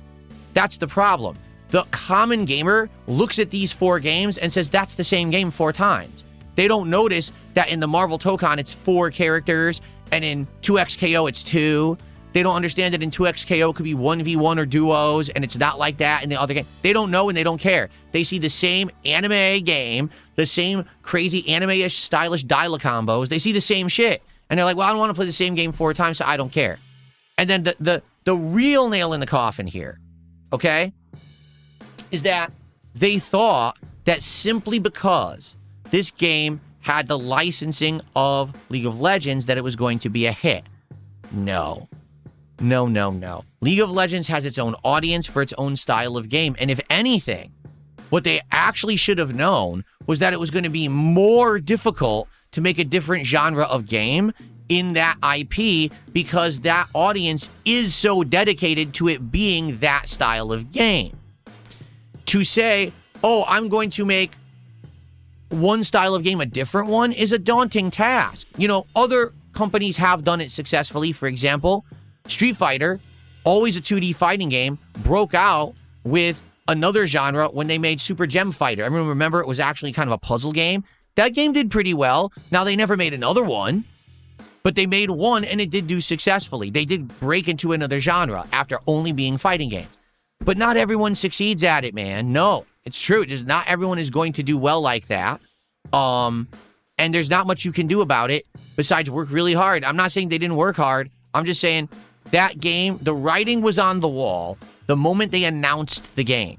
You're going to make a fighting game out of a completely different genre, which has a rabid worldwide fan base. You know what I'm saying? That it's just not, it's not. And then again, I hate to say it, and a lot of people will disagree with me. I don't think that the Cannon brothers are competent. The Cannon brothers are a perfect example of right place, right time, lucky, and having money. They didn't actually run Evo well. They just were the only people with money willing to throw it at a tournament of that size and stature. Therefore, because they were the only ones doing it, they were the only game in town, and therefore they made tons of money doing it and became the national tournament. After many years of being established as the national tournament, other tournaments came up and started to actually be better than Evo. So they decided to sell Evo. And the rest is history.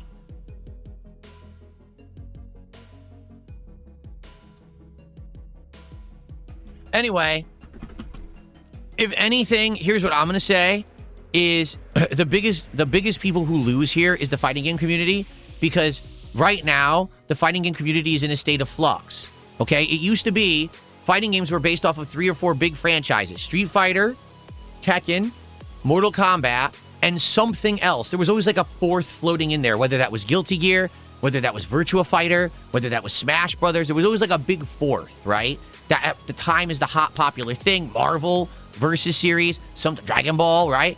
But then they kind of fade away, and it always still seems to be Street Fighter, Tekken, Mortal Kombat, right? Those 3 are always the 3 big ones.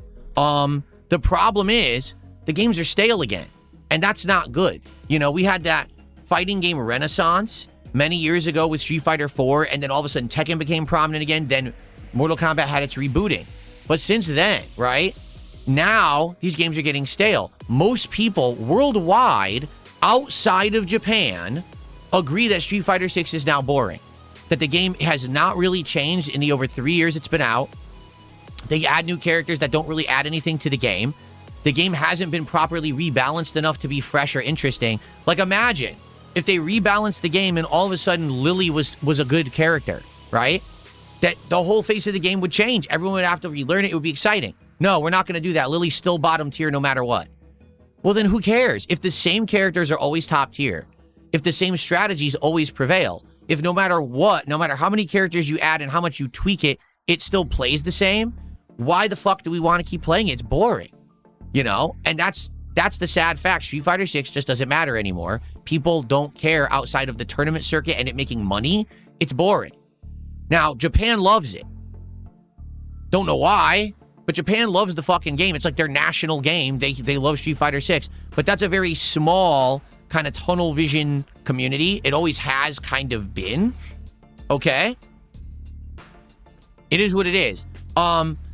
outside of that, now all these new fighting games coming out, right? That are, oh, we're going to be the next big one. We're going to be the next big one. Well, we're still waiting. We had 2XKO, huge flop right from the get-go. No one really cared about it. Invincible Versus, no one cared about it after a month. It's dead, right? No one talks about Invincible Versus. Avatar, which the fighting game community seems to be very high on Avatar, which is great. The problem is it's Avatar. Avatar was popular 15, 20 years ago. You try to bring out Avatar now, well, it would have been great in the 2000s, but it's a little late. So you're never really going to get mainstream popular Avatar fighting games. You know what I'm saying? Like, it's too little too late.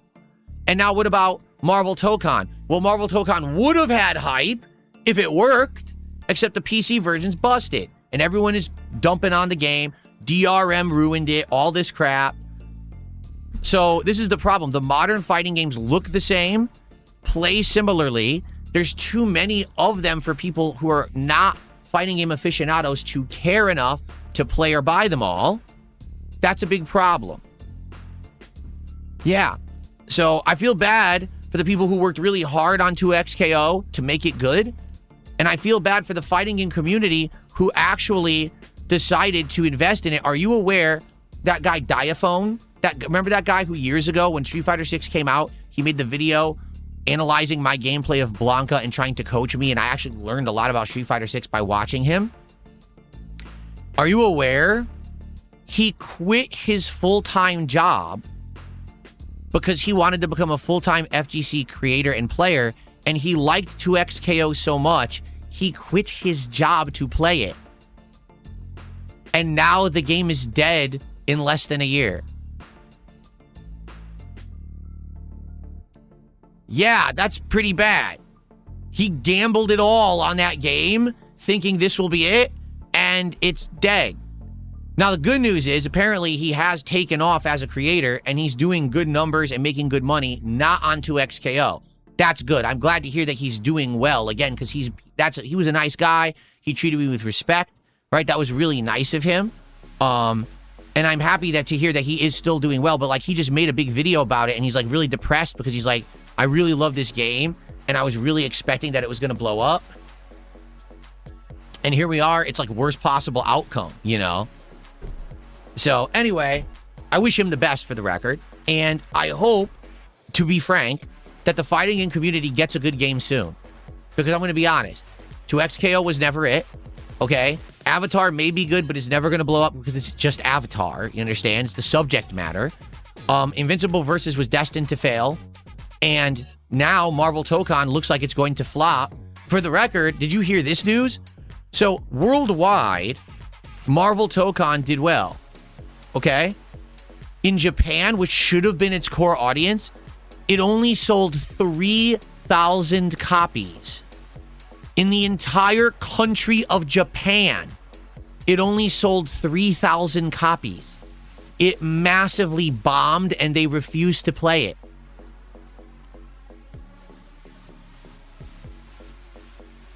And it's designed to look like anime for them. Like, they actually catered the game to a Japanese audience. They thought if we make Marvel Japanese, the Japanese will want to play the game. They have basically boycotted and ignored it for some reason. I don't know why. But again, like I said, it's weird. In Japan right now, Street Fighter 6 is like their national game. They love it so much. So, wow. Anyway, that's really what's going on in gaming news. I'm actually happy that we had some gaming news to talk about for a change today, because it's been very dead this summer. So it was nice for a change to have a little bit of a topic to talk about. What's up, Haley? How are you? And by the way, shout out to Innocent Bystander, who just did 500 kicks. Says your donation of spare cards makes a child happy. Consider supporting the victims of the Spokane wildfire. You'll feel so much better. Well, if you want to support the victims of the Spokane wildfire, please do and go for it. Okay? There are people who lost their homes and their livelihood in those crazy wildfires a couple weeks ago, and they do need support. Thank you for 500 kicks, Innocent Bystander. Okay. All right, so at this point, I think I've covered most of what I wanted to talk about on the show. I think we're at that point. So, just a quick reminder to everyone. Today, for your input and voting, I will be unpacking Disney Lorcana Attack of the Vine, their latest card set, which has high value cards and guaranteed hits in the box. Unlike that last Disney box that we opened, we're guaranteed to get some hits in this box, okay? So let's get some support. Please, let's get some contributions so that we can open packs. They start at $100. We're at $89 right now. We're literally $11 away from our first pack ever of Disney Lorcana Attack of the Vine. Contributions are cumulative, so at 100, 150, 200, 250, 300, 350, etc. Each 50 is a pack. And if we get a $50 contribution all in one go, that's a bonus pack. And if we get a $100 contribution, that's a bonus pack of Lorcana. And that's a pack of Mega Dream EX, the cards that we got the God pack in earlier in the week. So please, let's get some support going. If you enjoy the content, please support it. And let's get those packs ripped today. Very nice. All right. Well, that's the thing. Kane says, Marvel isn't big in Japan, and the anime style is purely due to it being Arc System Works. That's what they do. No, it's because they're catering to the Japanese. Arc System Works is trying to make games for a Japanese audience, or people who like Japanese culture, anime, etc. Yeah, you know, they made Guilty Gear, Blaze Blue. You're right. All their games are, Dragon Ball Fighters. Duh, that whole game looks like Akira Toriyama art. They're trying to cater to that Japanese demographic, and this game has failed to do that. It's flopped.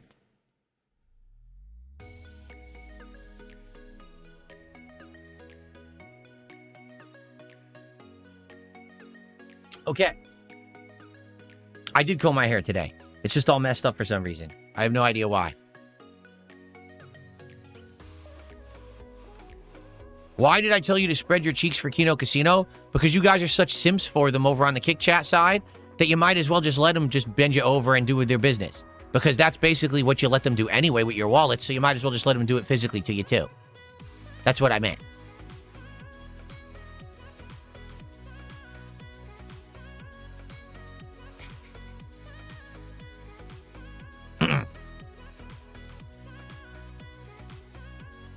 Am I jealous they make 2 to 3 times what I make in donos? No, because before I robbed the casino, they probably made 10 times what I make in donos.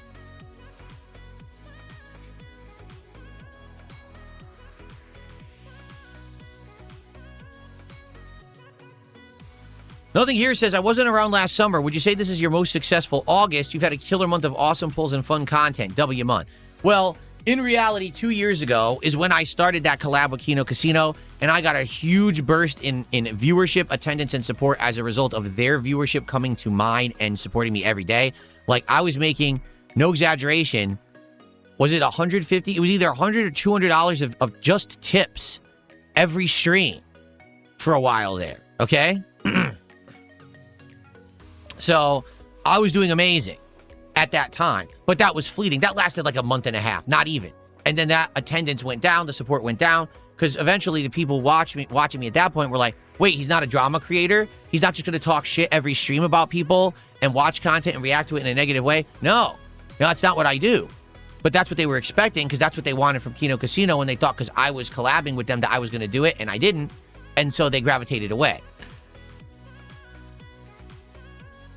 DSP Glazer, thanks for $2. Says, even at $100, you don't open packs. Yes, I do. The first milestone's $100. That's a pack opening. What you said is factually incorrect. But thanks for $2.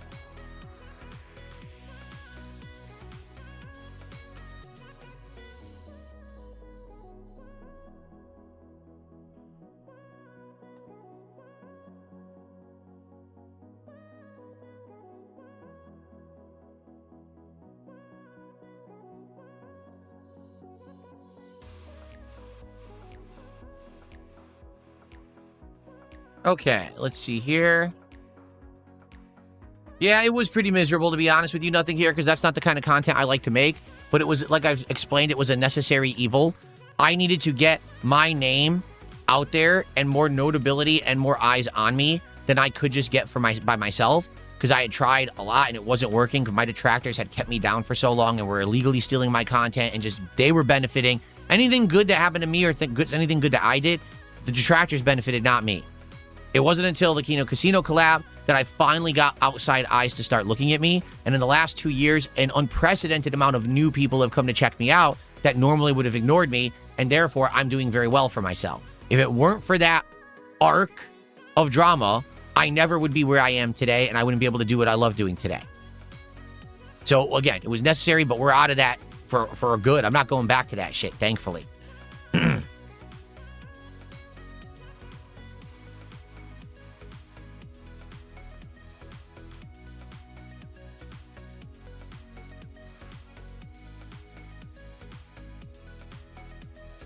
I'm not any kind of an animal or spirit animal. You could stop asking me that silly question. I know some people are into that stuff.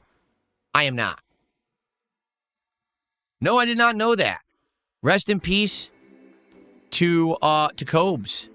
King Cobra. JFS, is that what his full name was? Who apparently passed away 1 year ago today. Way too early.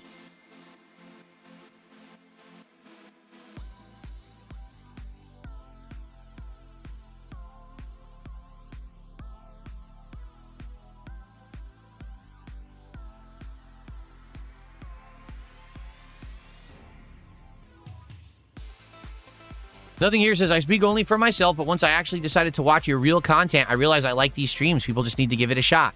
They don't see this. This interaction we're literally having right now, no one sees that.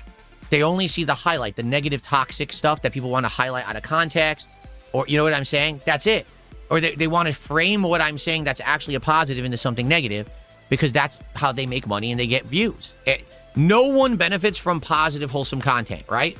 No one. No one is going to get clickbait. No, no one. That's not the easy way out. The easy way out is to be dramatic, to be toxic, to be negative. Because people are very stupid.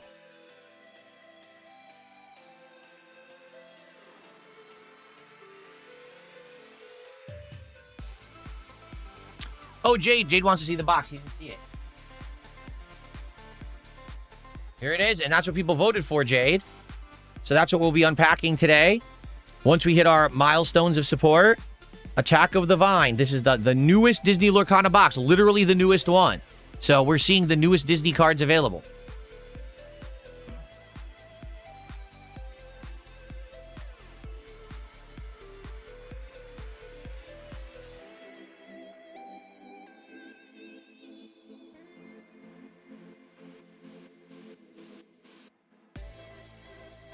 What is my favorite Looney Tunes character of all time?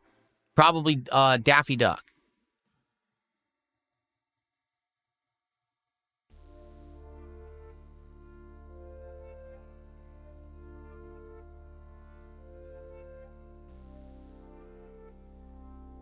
There you go. Nothing here says, that's why the Asmongold interview was eye-opening. You came across as a chill streamer, not like the Phil that we only see in clips. I'm glad to hear that.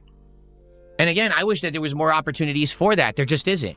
Because most people who want to interview me just want drama. And Asmongold giving me a chance to have a real conversation about real stuff, not just drama, is actually what benefited me the most. Like, of course, since then, countless people have contacted me for an interview. And I'm like, well, what do you want to talk about, right? And guess what the topic always is?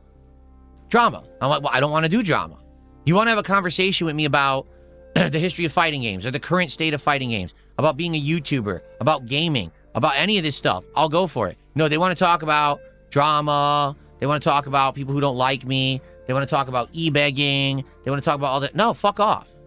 I don't make drama content. I don't need to talk about that. I'm successful. I don't have to waste my time with that shit. So, I even said this right after the Asmongold interview. I said, if anyone out there is interested in having a real conversation with me about intelligent topics, I'm always down for that, but no one is. The problem is the people who want to have those conversations would never have them with me because then my detractors will go harass them. It's like I said, I have reached out for numerous collabs in the last 2 years. I've talked with probably, I'm not even exaggerating, probably 40, 50 different people, groups, podcasts, etc. Brainstorming, talking. And at the end of the day, the answer is always, actually, it would actually be great content, but we don't want you on because then we're going to be on kiwi farms and our families will be doxxed and we'll all be harassed. So it's not me that's the problem. It's the toxic cloud around me that has formulated of these no life, eternally online, likely mentally disturbed losers who don't deserve the time of day, but somehow are allowed to just have free reign to harass people on the internet all day long. So I just got to survive as much as I can within that vortex. Okay? TX Shooter, how are you today? It's good to see you. Welcome. Darkside Chris, how you doing? Do you have a favorite Soulsborne boss fight of all time? Ugh. There's too many to count. Whenever people ask me those questions, would I have an answer? Yeah, if right now I had a big spreadsheet or listing of every FromSoft boss, and I could look at them all and be like, oh, that was a good one. I remember that one. I can't do it off the top of my head. It's too much of a range. You know what I mean? Comedy Master said, would you talk about politics again? I like talking about politics occasionally from time to time. The thing is, I'm not extreme. I'm not all the way right, and I'm not all the way left. And it seems like those are the only kind of politics talk shows that do well. No one wants to hear like a reasonable take. Everyone just wants to be extreme for drama purposes. And therefore, I feel like if I started politics again, no one would care. It would flop again, just like it did the first time.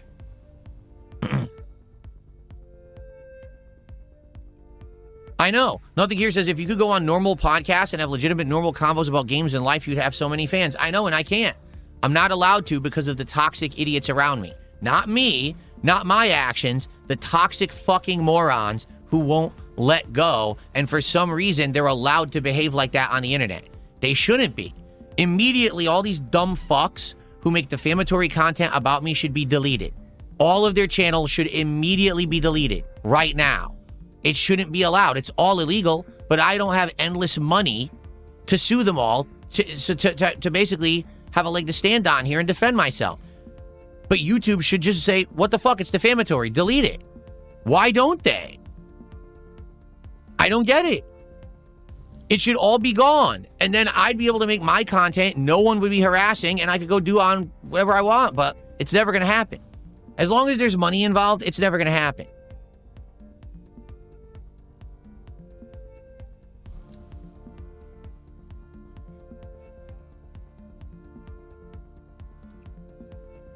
Alien Magi says, did you think about expanding your streams to YouTube vertical and TikTok? Well, there is a way, if you can believe it. Listen to this, because I think this is incredibly silly. Right now, as I'm streaming this podcast, I could be dual streaming it. What does that mean? I could be streaming it both full screen like this, but I could also be streaming a crunched vertical version that would fit a phone vertically. I could dual stream it. YouTube has that capability.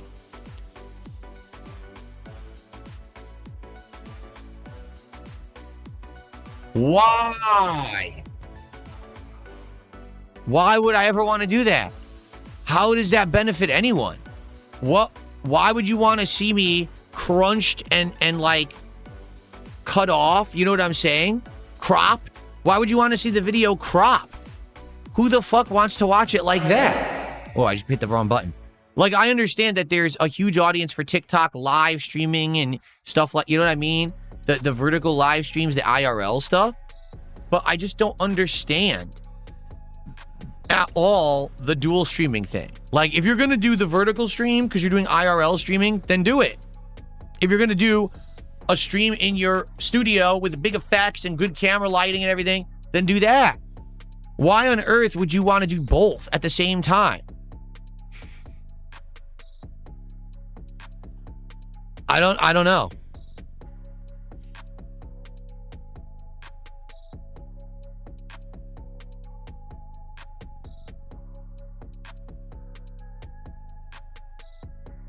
I see, and there you go. So nothing here says the second half of your Asmongold interview where you guys just chilled and talked games was the turning point and such a great talk. And that's the kind of content I want to put out. 100% that's the kind of content I wish to put out. No one wants to involve themselves with me who does that content because they don't want to be harassed by detractors. Basically, I don't blame them, but it does suck. Like, I don't want to bring toxic harassment to people just because they've associated with me in a positive way. And it seems to happen every time because these people are crazy nut jobs and no one goes after them. Someone should be holding those people accountable for their actions because what they're doing is sometimes actually illegal. They're breaking the law with the things they do to harass people, yet no one holds them accountable. So it just sucks. What can I say? It is life, right? And I can't myself do anything about it unless I get rich. If I hit the lotto and I'm a multimillionaire, and then maybe I could have some lawsuits against these dumb fucks and take them down. Outside of that, I never can. So it just is what it is. So I'm doing what I like. At least, again, what I'm grateful for, I'm doing content I love and I'm proud of. Okay, I am. These days, I'm proud of the quality. I'm proud of the tone. I'm proud of the content I'm putting out every single stream. In the past, I liked the tone and quality, but I didn't like the visuals. I didn't like the audio. I knew it was shit. I couldn't afford to do better. Now I'm doing better. I'm happy for that. Okay, really? And I just hope that I can maintain and continue to do entertaining and fun stuff. Listening to your feedback, getting the levels of support I'm getting is amazing. So hopefully we can maintain, right? But it just sucks that I can't really do the content that I would love to do with others. I can't ever collab because positive collaborations aren't possible with this level of toxicity and idiots that stalk me.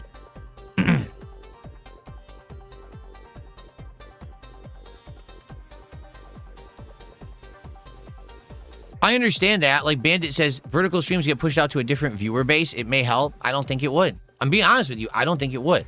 I don't think it would help at all. I don't think it would benefit.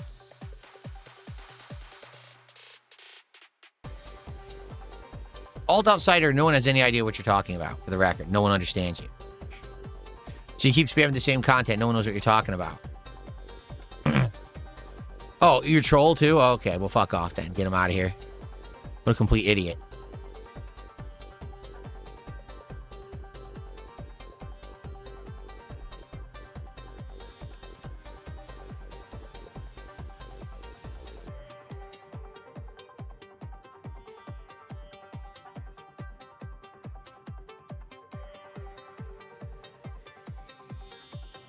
See, but that's the thing, Bandit. Views don't equate to success. It just doesn't.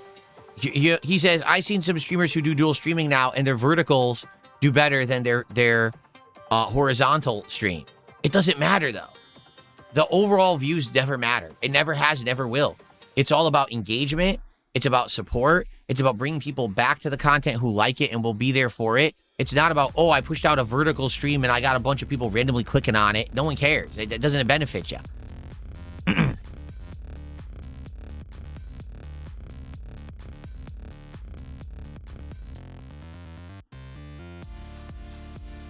Can we get a front POV camera instead of top down? Well, I don't know how I would do that because my monitor's right here. You see? Like, how on earth would I do that if the monitor has to be there? I don't know how I would do a camera any different. Like, I could slightly lower this camera right now. On the tripod it's on, I could probably get it from where it is down maybe 5 to 6 inches. It would be just above the monitor then. But that's probably it. That's the most I could lower it. I don't know how I could possibly lower it any more than that. You know, could I raise the monitor way up? Yeah, but then all day I'd be staring up with my neck like this, and that would kill my neck. I need to have this stuff at a natural viewing angle, you see?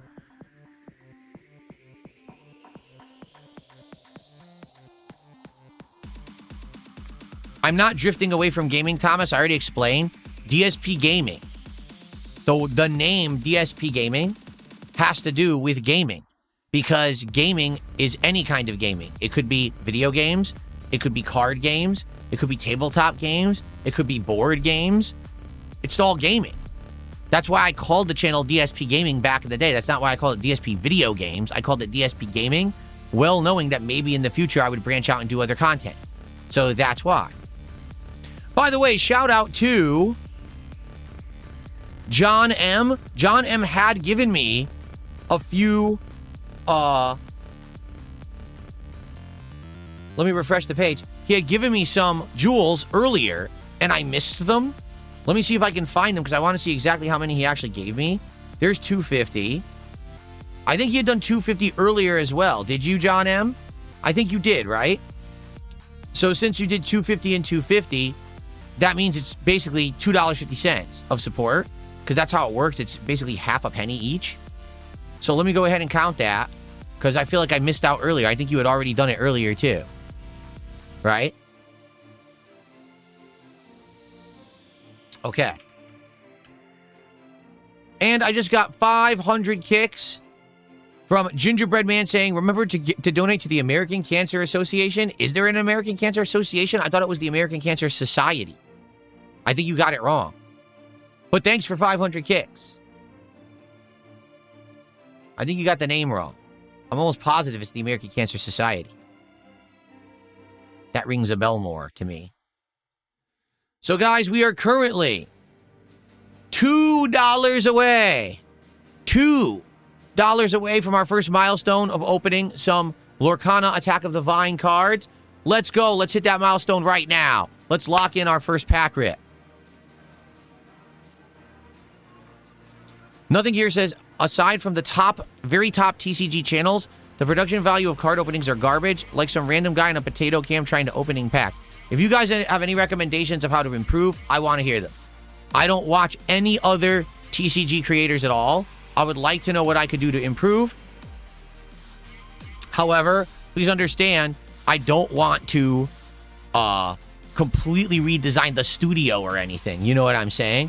Like, if I can maneuver or change some things over here to make it better, if you could recommend a different way of opening that would look better. I think that the God Pack opening looked great. I watched it back, and I was like, wow, I'm opening a God Pack, and every card looks crisp and good on the camera. I'm showing it, I'm moving it around right in front so you can see the reflectiveness and the texture and everything on each and every card. And then I'm scanning, I'm giving you the values, right? I laid them out nicely on the table so you can see them all next to each other. I thought it looked great.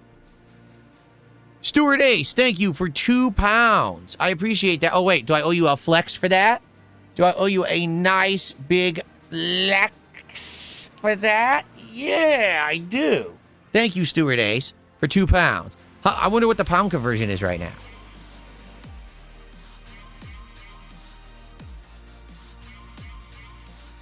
So that's $2.73. Thank you. So we have officially with that hit our first milestone, meaning we will open one pack of Disney Lorcana. Now, as I've stated, let's hit multiple milestones, right? Let's actually try to hit more than one milestone.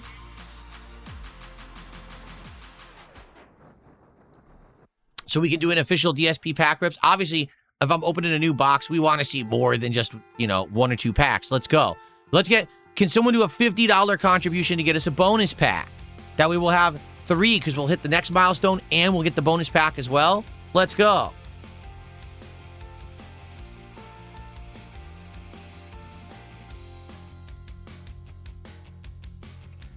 Layla says, why don't Nintendo discount their first-party games? I went to buy Pokemon Shield. It's still $60 because they don't have to. They hold the stranglehold on that market. Therefore, they continuously upcharge, and they never lower the prices because they feel that's where they're making their big money. And in a lot of ways, they're right, quite frankly.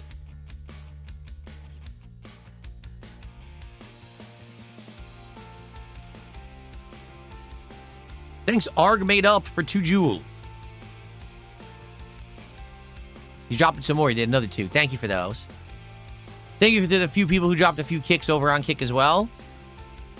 Well, how are we doing? Let's take a quick look. So, we got 1 sub today on Kick. Can we get more than 1 sub? Can maybe, someone drop some gifted subs for the community over there? I'm sure they would appreciate it. We got some good kicks already. That's great. We have 1 membership on YouTube. Can we get more than the 1 membership we got from Big Mac? We got some decent amount of super chats. We got some jewels. Tips are $10 is not bad for a tip. It'd be great to get maybe a tip bigger than 10. But there you go. There's where we're a little lagging. I would say the subs and the memberships right now would be the ways that we could definitely have a little bit more that would help out.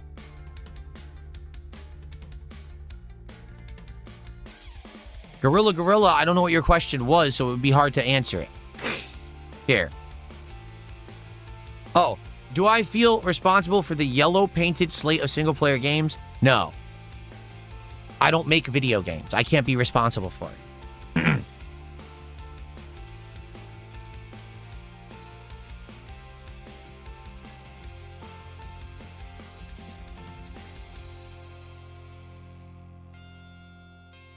And you have to understand that my simple existence, that I maybe have a certain way that I play games, that I prefer games or whatever, that does not stir what game devs do or push them in any direction at all. It's up to them if they wanted to select a playthrough of mine and use it as a guidelines of how to design future games, that's on them. Or they can ignore my existence. But no, I didn't single-handedly make games easier or hand-holding. That was a game dev decision. They felt that making their games like that would actually increase sales, and therefore they changed them for that. I mean, yeah, undoubtedly, most games now have the yellow paint on everything, right? Even Resident Evil had yellow paint on everything when we were playing it. I didn't make that decision. They did. Tony Tone, how are you, man? Thanks for $5. And he says, cheers to the weekend, everyone. I hope everyone does have a great weekend. Keep in mind, I will not be here tomorrow. I will return on Sunday for a Level 1 podcast where hopefully I'll be able to talk about Duskbloods if it actually works. I hope it actually works tomorrow. And then we're going to be doing a major stream of... What are we playing? Mario Sunshine again? Hold on, because I'm having a brain fart. Yep, Mario Sunshine and Pokemon Brilliant Diamond. That's what we're doing on Sunday. There you go. And then Black Flag with Oh, hold up a second. Okay. This is the last topic I wanted to talk about, and it completely slipped my mind. How you doing, Netmuck? Good afternoon. DSP Tries It. I hope that you guys enjoyed last week's episode. I think it did pretty good. Let me check. I haven't checked on it in a bit, but a few days ago it had done pretty well. Let's double check. It did do well. Absolutely, it did well. In fact, it performed pretty darned well for only being out since Monday. It's actually one of the more profitable episodes of DSP Tries It I've done in a long time. So, yeah, that's good. So I guess the then versus now idea is working. People seem to enjoy this idea. So here's the question, okay? Is there anything new in fast food that you would like to see me do this week for DSP Tries It that's like pressing and time oriented? Like, is there something that's timely, that just came out, that ties into a movie, that ties into an event, that's a limited time thing? Or should I keep focusing on my idea and then go to new items later? Like, the only new item that I've been made aware of that apparently Chick-fil-A, as of this Tuesday, I think it's Tuesday, is going to have a new chicken and waffles sandwich. Let me see.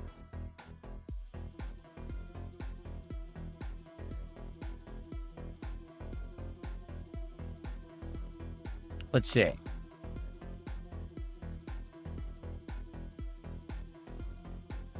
Yeah, see, it's not there yet. They still have that honey pepper pimento, which I tried and I thought it was decent, but I wasn't in love with it. So I think this week they're adding a new chicken and waffle sandwich, which obviously eventually I would like to try, but I'm not exactly sure if that's what we should do this week. My idea was to continue with the then versus now idea, and I wanted to probably go to Wendy's to do then versus now. In fact, if I go to Wendy's right now,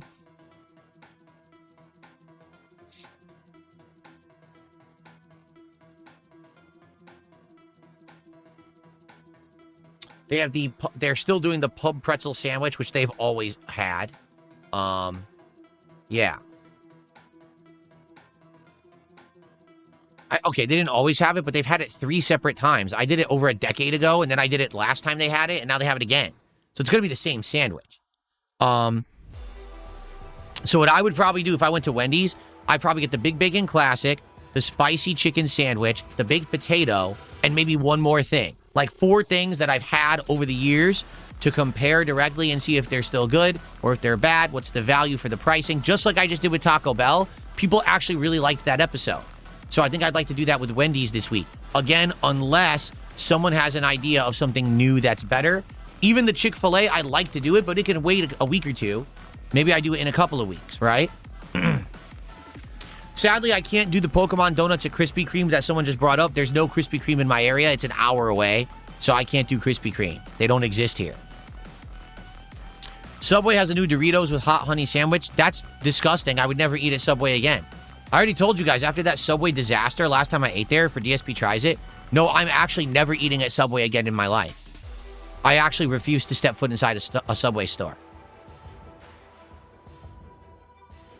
I'm serious. R made up, thanks for 100 jewels. Oh, thanks for 2 jewels. Excuse me. He's been sending a lot of 2 jewels. TX Shooter, thanks for $5. He says, I hope the new Silent Hill will be good, not like the last one. What's your favorite Silent Hill? My favorite of all time? Ooh. I mean, I'm probably just going to go with 2 because that's the one that most people like the story of, including me. And I think the remake was ridiculously good to the point where it was my game of the year. So Silent Hill 2. And I'm with you. Last year's Silent Hill F was not Silent Hill. That was a name grab only. It was, let's use the name of Silent Hill to make a game that's nothing like Silent Hill and make money off of it. It worked because it did sell, but the game sucked ass in my opinion. I really didn't like it.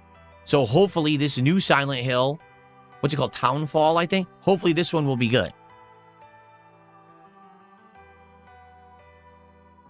When I finish Dark Souls 2, can we play Mortal Shell 2? Probably not. Just being honest. I don't think so. What about Domino's lava cake thing? I wouldn't go to do a DSP tries it just on a dessert like that. I would. I didn't even know they had a new thing. Let's check it out.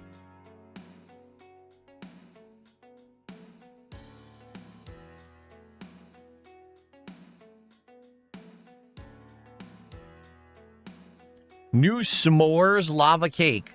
Graham cracker cake stuffed with chocolate chip and marshmallow flavored cream filling. Because if you're going to eat a greasy pizza, why not wash it down with a s'mores lava cake, right? Why not just completely clog your arteries instead of only half?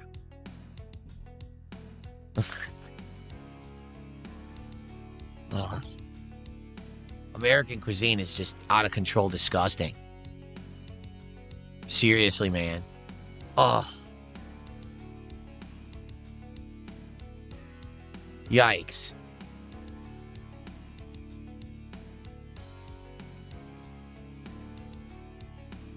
Maxwick says, why would you not want to play the hottest game right now? All physical copies are completely sold out online. I can't find it in any stores. Honest answer about Mortal Shell 2, Maxwick? Here's my honest answer. Because in 2 weeks, no one will even remember Mortal Shell 2. That's why. It's hot right now because we're in the middle of summer. Nothing's really coming out. Once the new releases start hitting end of August, early September, no one will care about that game whatsoever. I'm already playing a variety of games that are doing well. There's no reason for me to add another one to the mix. That game will be a fart in the wind.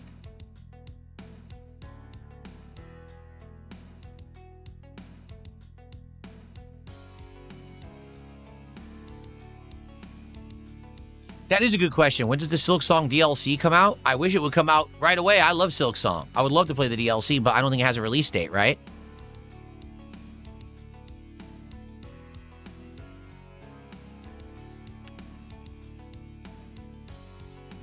Virtual Voices, have you ever thought about cutting down the long podcast to do more games like Mortal Shell? Well, let's see. I've been doing this podcast for an hour, 52 minutes. I've already made over $100, and it's still climbing.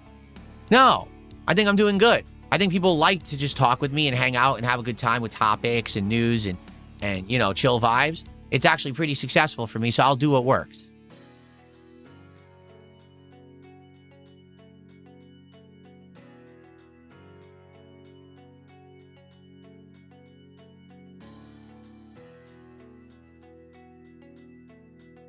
That's right, Beef Supreme. Although, he says, you work hard to stay as healthy as you are. No diabetes, no high cholesterol. That's damn straight. And I'm getting buff finally. I mean, it took a while, but I am starting to see good results with my workouts. It is actually starting to pay dividends. You see how big my arms are starting to finally get after all the work I put in. I'm actually happy 2 days off from working out. I've been working out all week, and now I get 2 days off from working out, so I get to do stuff. I might, if I can do it for a reasonable price, I might try to see Backrooms this weekend. But I don't want to pay $20 to rent the movie. I just feel like that's too much money. I saw Obsession for $6. I was like, that was very reasonable. I wasn't in love with the movie, but it was still a good watch, you know? I want to watch Backrooms, but I don't want to pay $20 to rent the goddamn thing digitally. In fact, I wonder if the price went down. Let me see.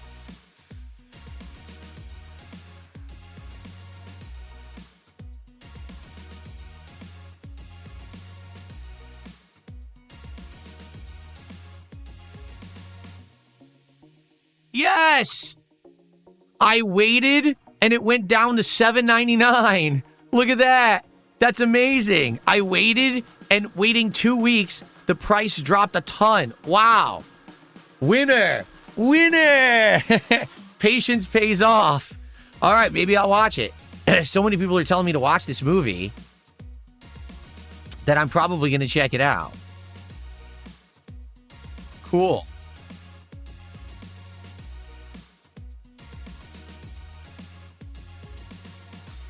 That's awesome. And again, for the record, it's on principle. Of course, I can afford the $20 rental, but I don't think it's worth it to pay $20 to rent a movie. That's ridiculous.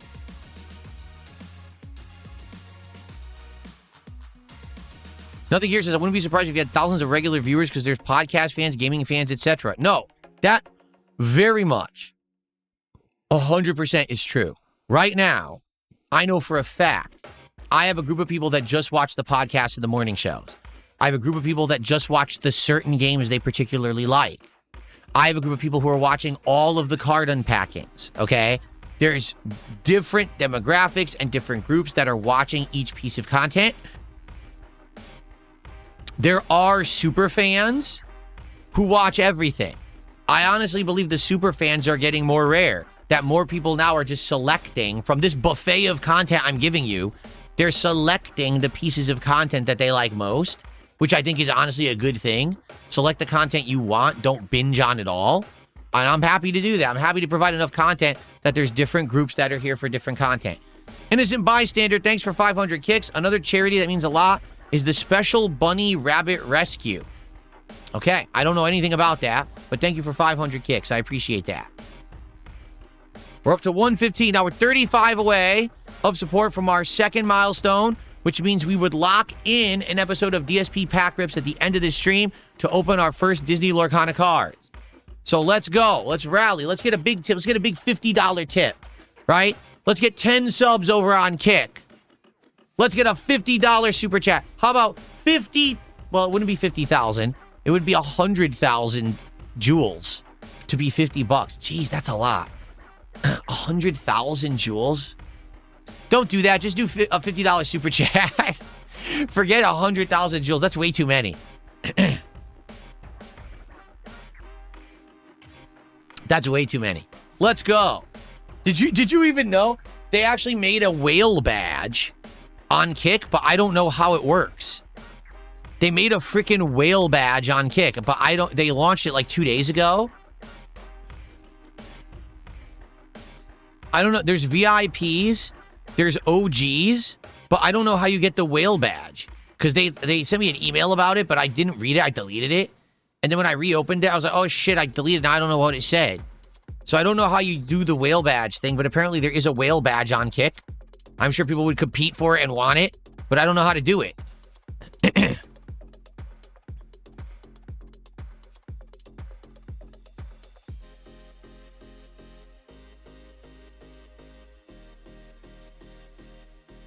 Yeah, I did hear that. I heard that someone leaked the entire Spider-Man Brand New Day movie on Twitter. And it was there for like 2 days before it finally got taken down. That's insane. Watching the entire movie on Twitter is something crazy, man. Nothing here says, I never understood criticisms of you putting out a variety of content. It's a good thing. Gaming, podcasts, cards, food, big channels of different shows on the same channel. Here's why. I know exactly why, because I've been around long enough. I can explain.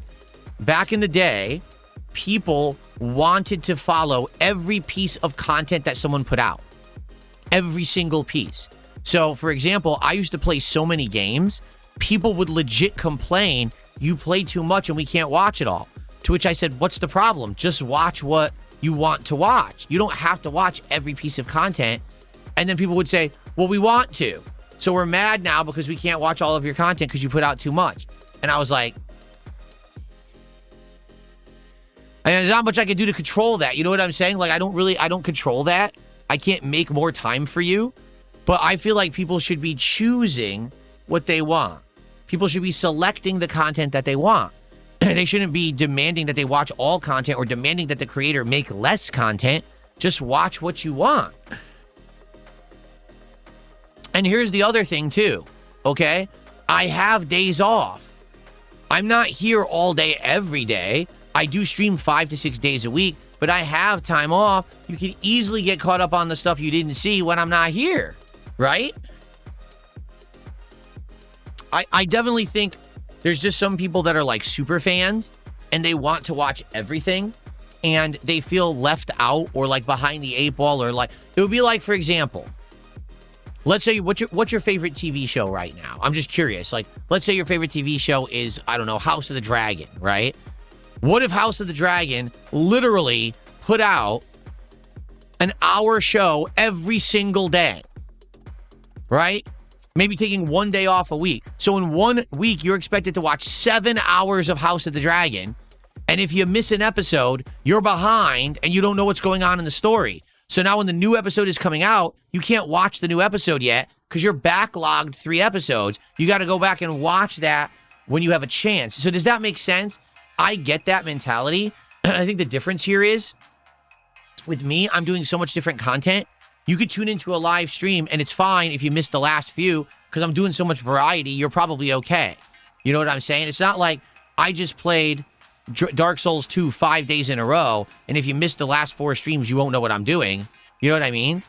I think it's okay. But I think a lot of people treat it like that. They think it's like watching an ongoing series or something when it's really not. It shouldn't be. But that's how a lot of people do treat it.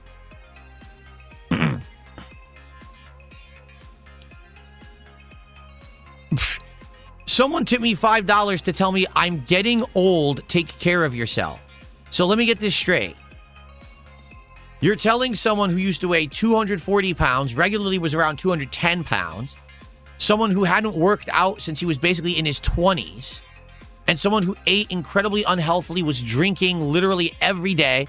You're telling someone who used to be like that, who has now cut down to around 163 pounds, who actually is getting buff and putting muscle on his body, working out on his machine every night, who has completely changed their diet to be high protein, low carbs, low fat, cut out cheese and all that out of the diet, right?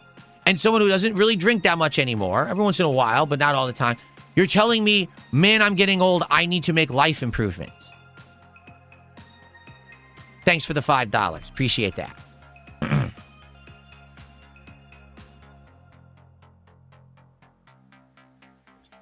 We're now up to 120 of support. 30 to go for our next milestone and to hit that second pack opening and lock in for DSP pack rips.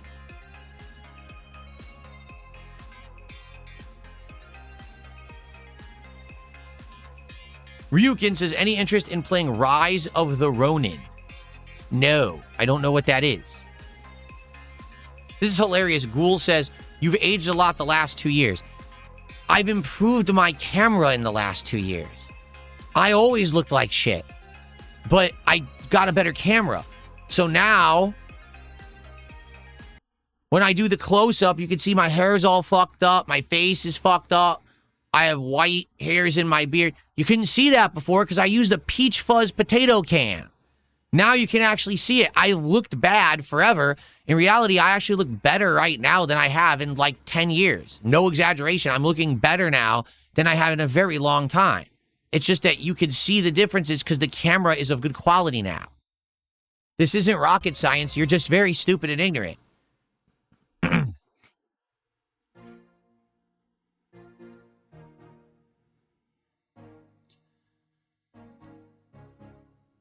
Say Henshin a Go-Go Baby says, would you ever run polls based on subscribers and donators? Like donators and people who pay money have priority. Well, what I could do now, which I was never allowed to do before, I could actually do, listen to this, members-only stuff. Yes, I could actually do a members-only poll, a members-only video, and it would matter because now people can't get discounted memberships anymore. They were discontinued 4 days ago. Anyone now who is a member actually pays for it with a reasonable amount of value. Like even in Argentina, the membership's still around $2. It used to be 4 cents. Now it's $2. So perhaps I could do members-only content. Tree did a $5 super chat and says, have you considered bone smashing, mewing, or their looks maxing techniques? No. It doesn't matter how much of that I do. I'll always kind of look the same, I feel. If anything, I'm happy that finally, due to the diet and workouts, a lot of the chubbiness of my face has gone away. I still have a little bit here in the cheeks that won't, I don't know if that'll ever go away. The little bit of jowls I still have left. But if you haven't noticed, a hell of a lot of it is gone. You can notice it more, I think, here. When you look at the side of my face. Because it used to be all big and bloated, and now it's actually much smaller now. But I still have a little bit here and a little bit there, right? But it's actually looking a lot better right now, I think, than it had before due to the diet and the workouts. But outside of that, I don't think there's anything I would realistically be able to do to fix my face. It's just, it is what it is. Years of not taking care of myself and the drinking. I think that crazy drinking I used to do really fucked me up, to be frank with you. I'm glad that those days are behind me, but I think it really aged and destroyed me that, you know, I was drinking so badly, man.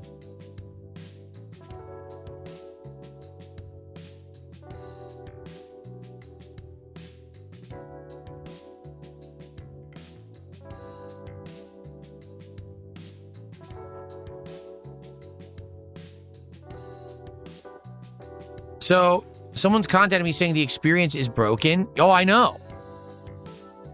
I know that the experience is broken. I don't know why it's broken or what's causing it. I can't fix it though. I don't run the site, sadly. I don't have any I don't have any stake or I don't have any clout with YouTube. So I wouldn't be able to contact them and be like, "Hey, your experience system's broken." They're not going to care. Tree did a $2 super chat, says, I'm just joking. You look great. Keep up the good work. Thank you. I know you were joking. You were referencing what's his name? The fuck's that guy's name? The fucking clavicular, whatever the fuck his name is, the weirdo. You were referencing that fucking nut job.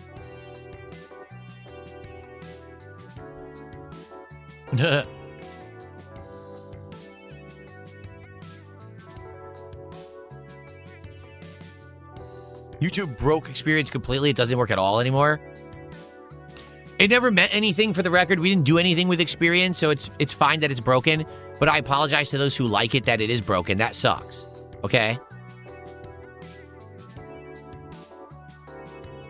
All right. So here's what we'll do. All right? Let's end the show. I'm going to check with my wife just to see. I don't know if she's ready yet because, we go on our little break. We go for a walk and do stuff. I want to see if she's ready. If not, we'll probably just start with Dark Souls 2. I need your help. I am desperately stuck in Dark Souls 2. Like, I don't know where to go. I need a bonfire. If I don't find a bonfire, I can't make progress. I'm going to lose like a half an hour of gameplay.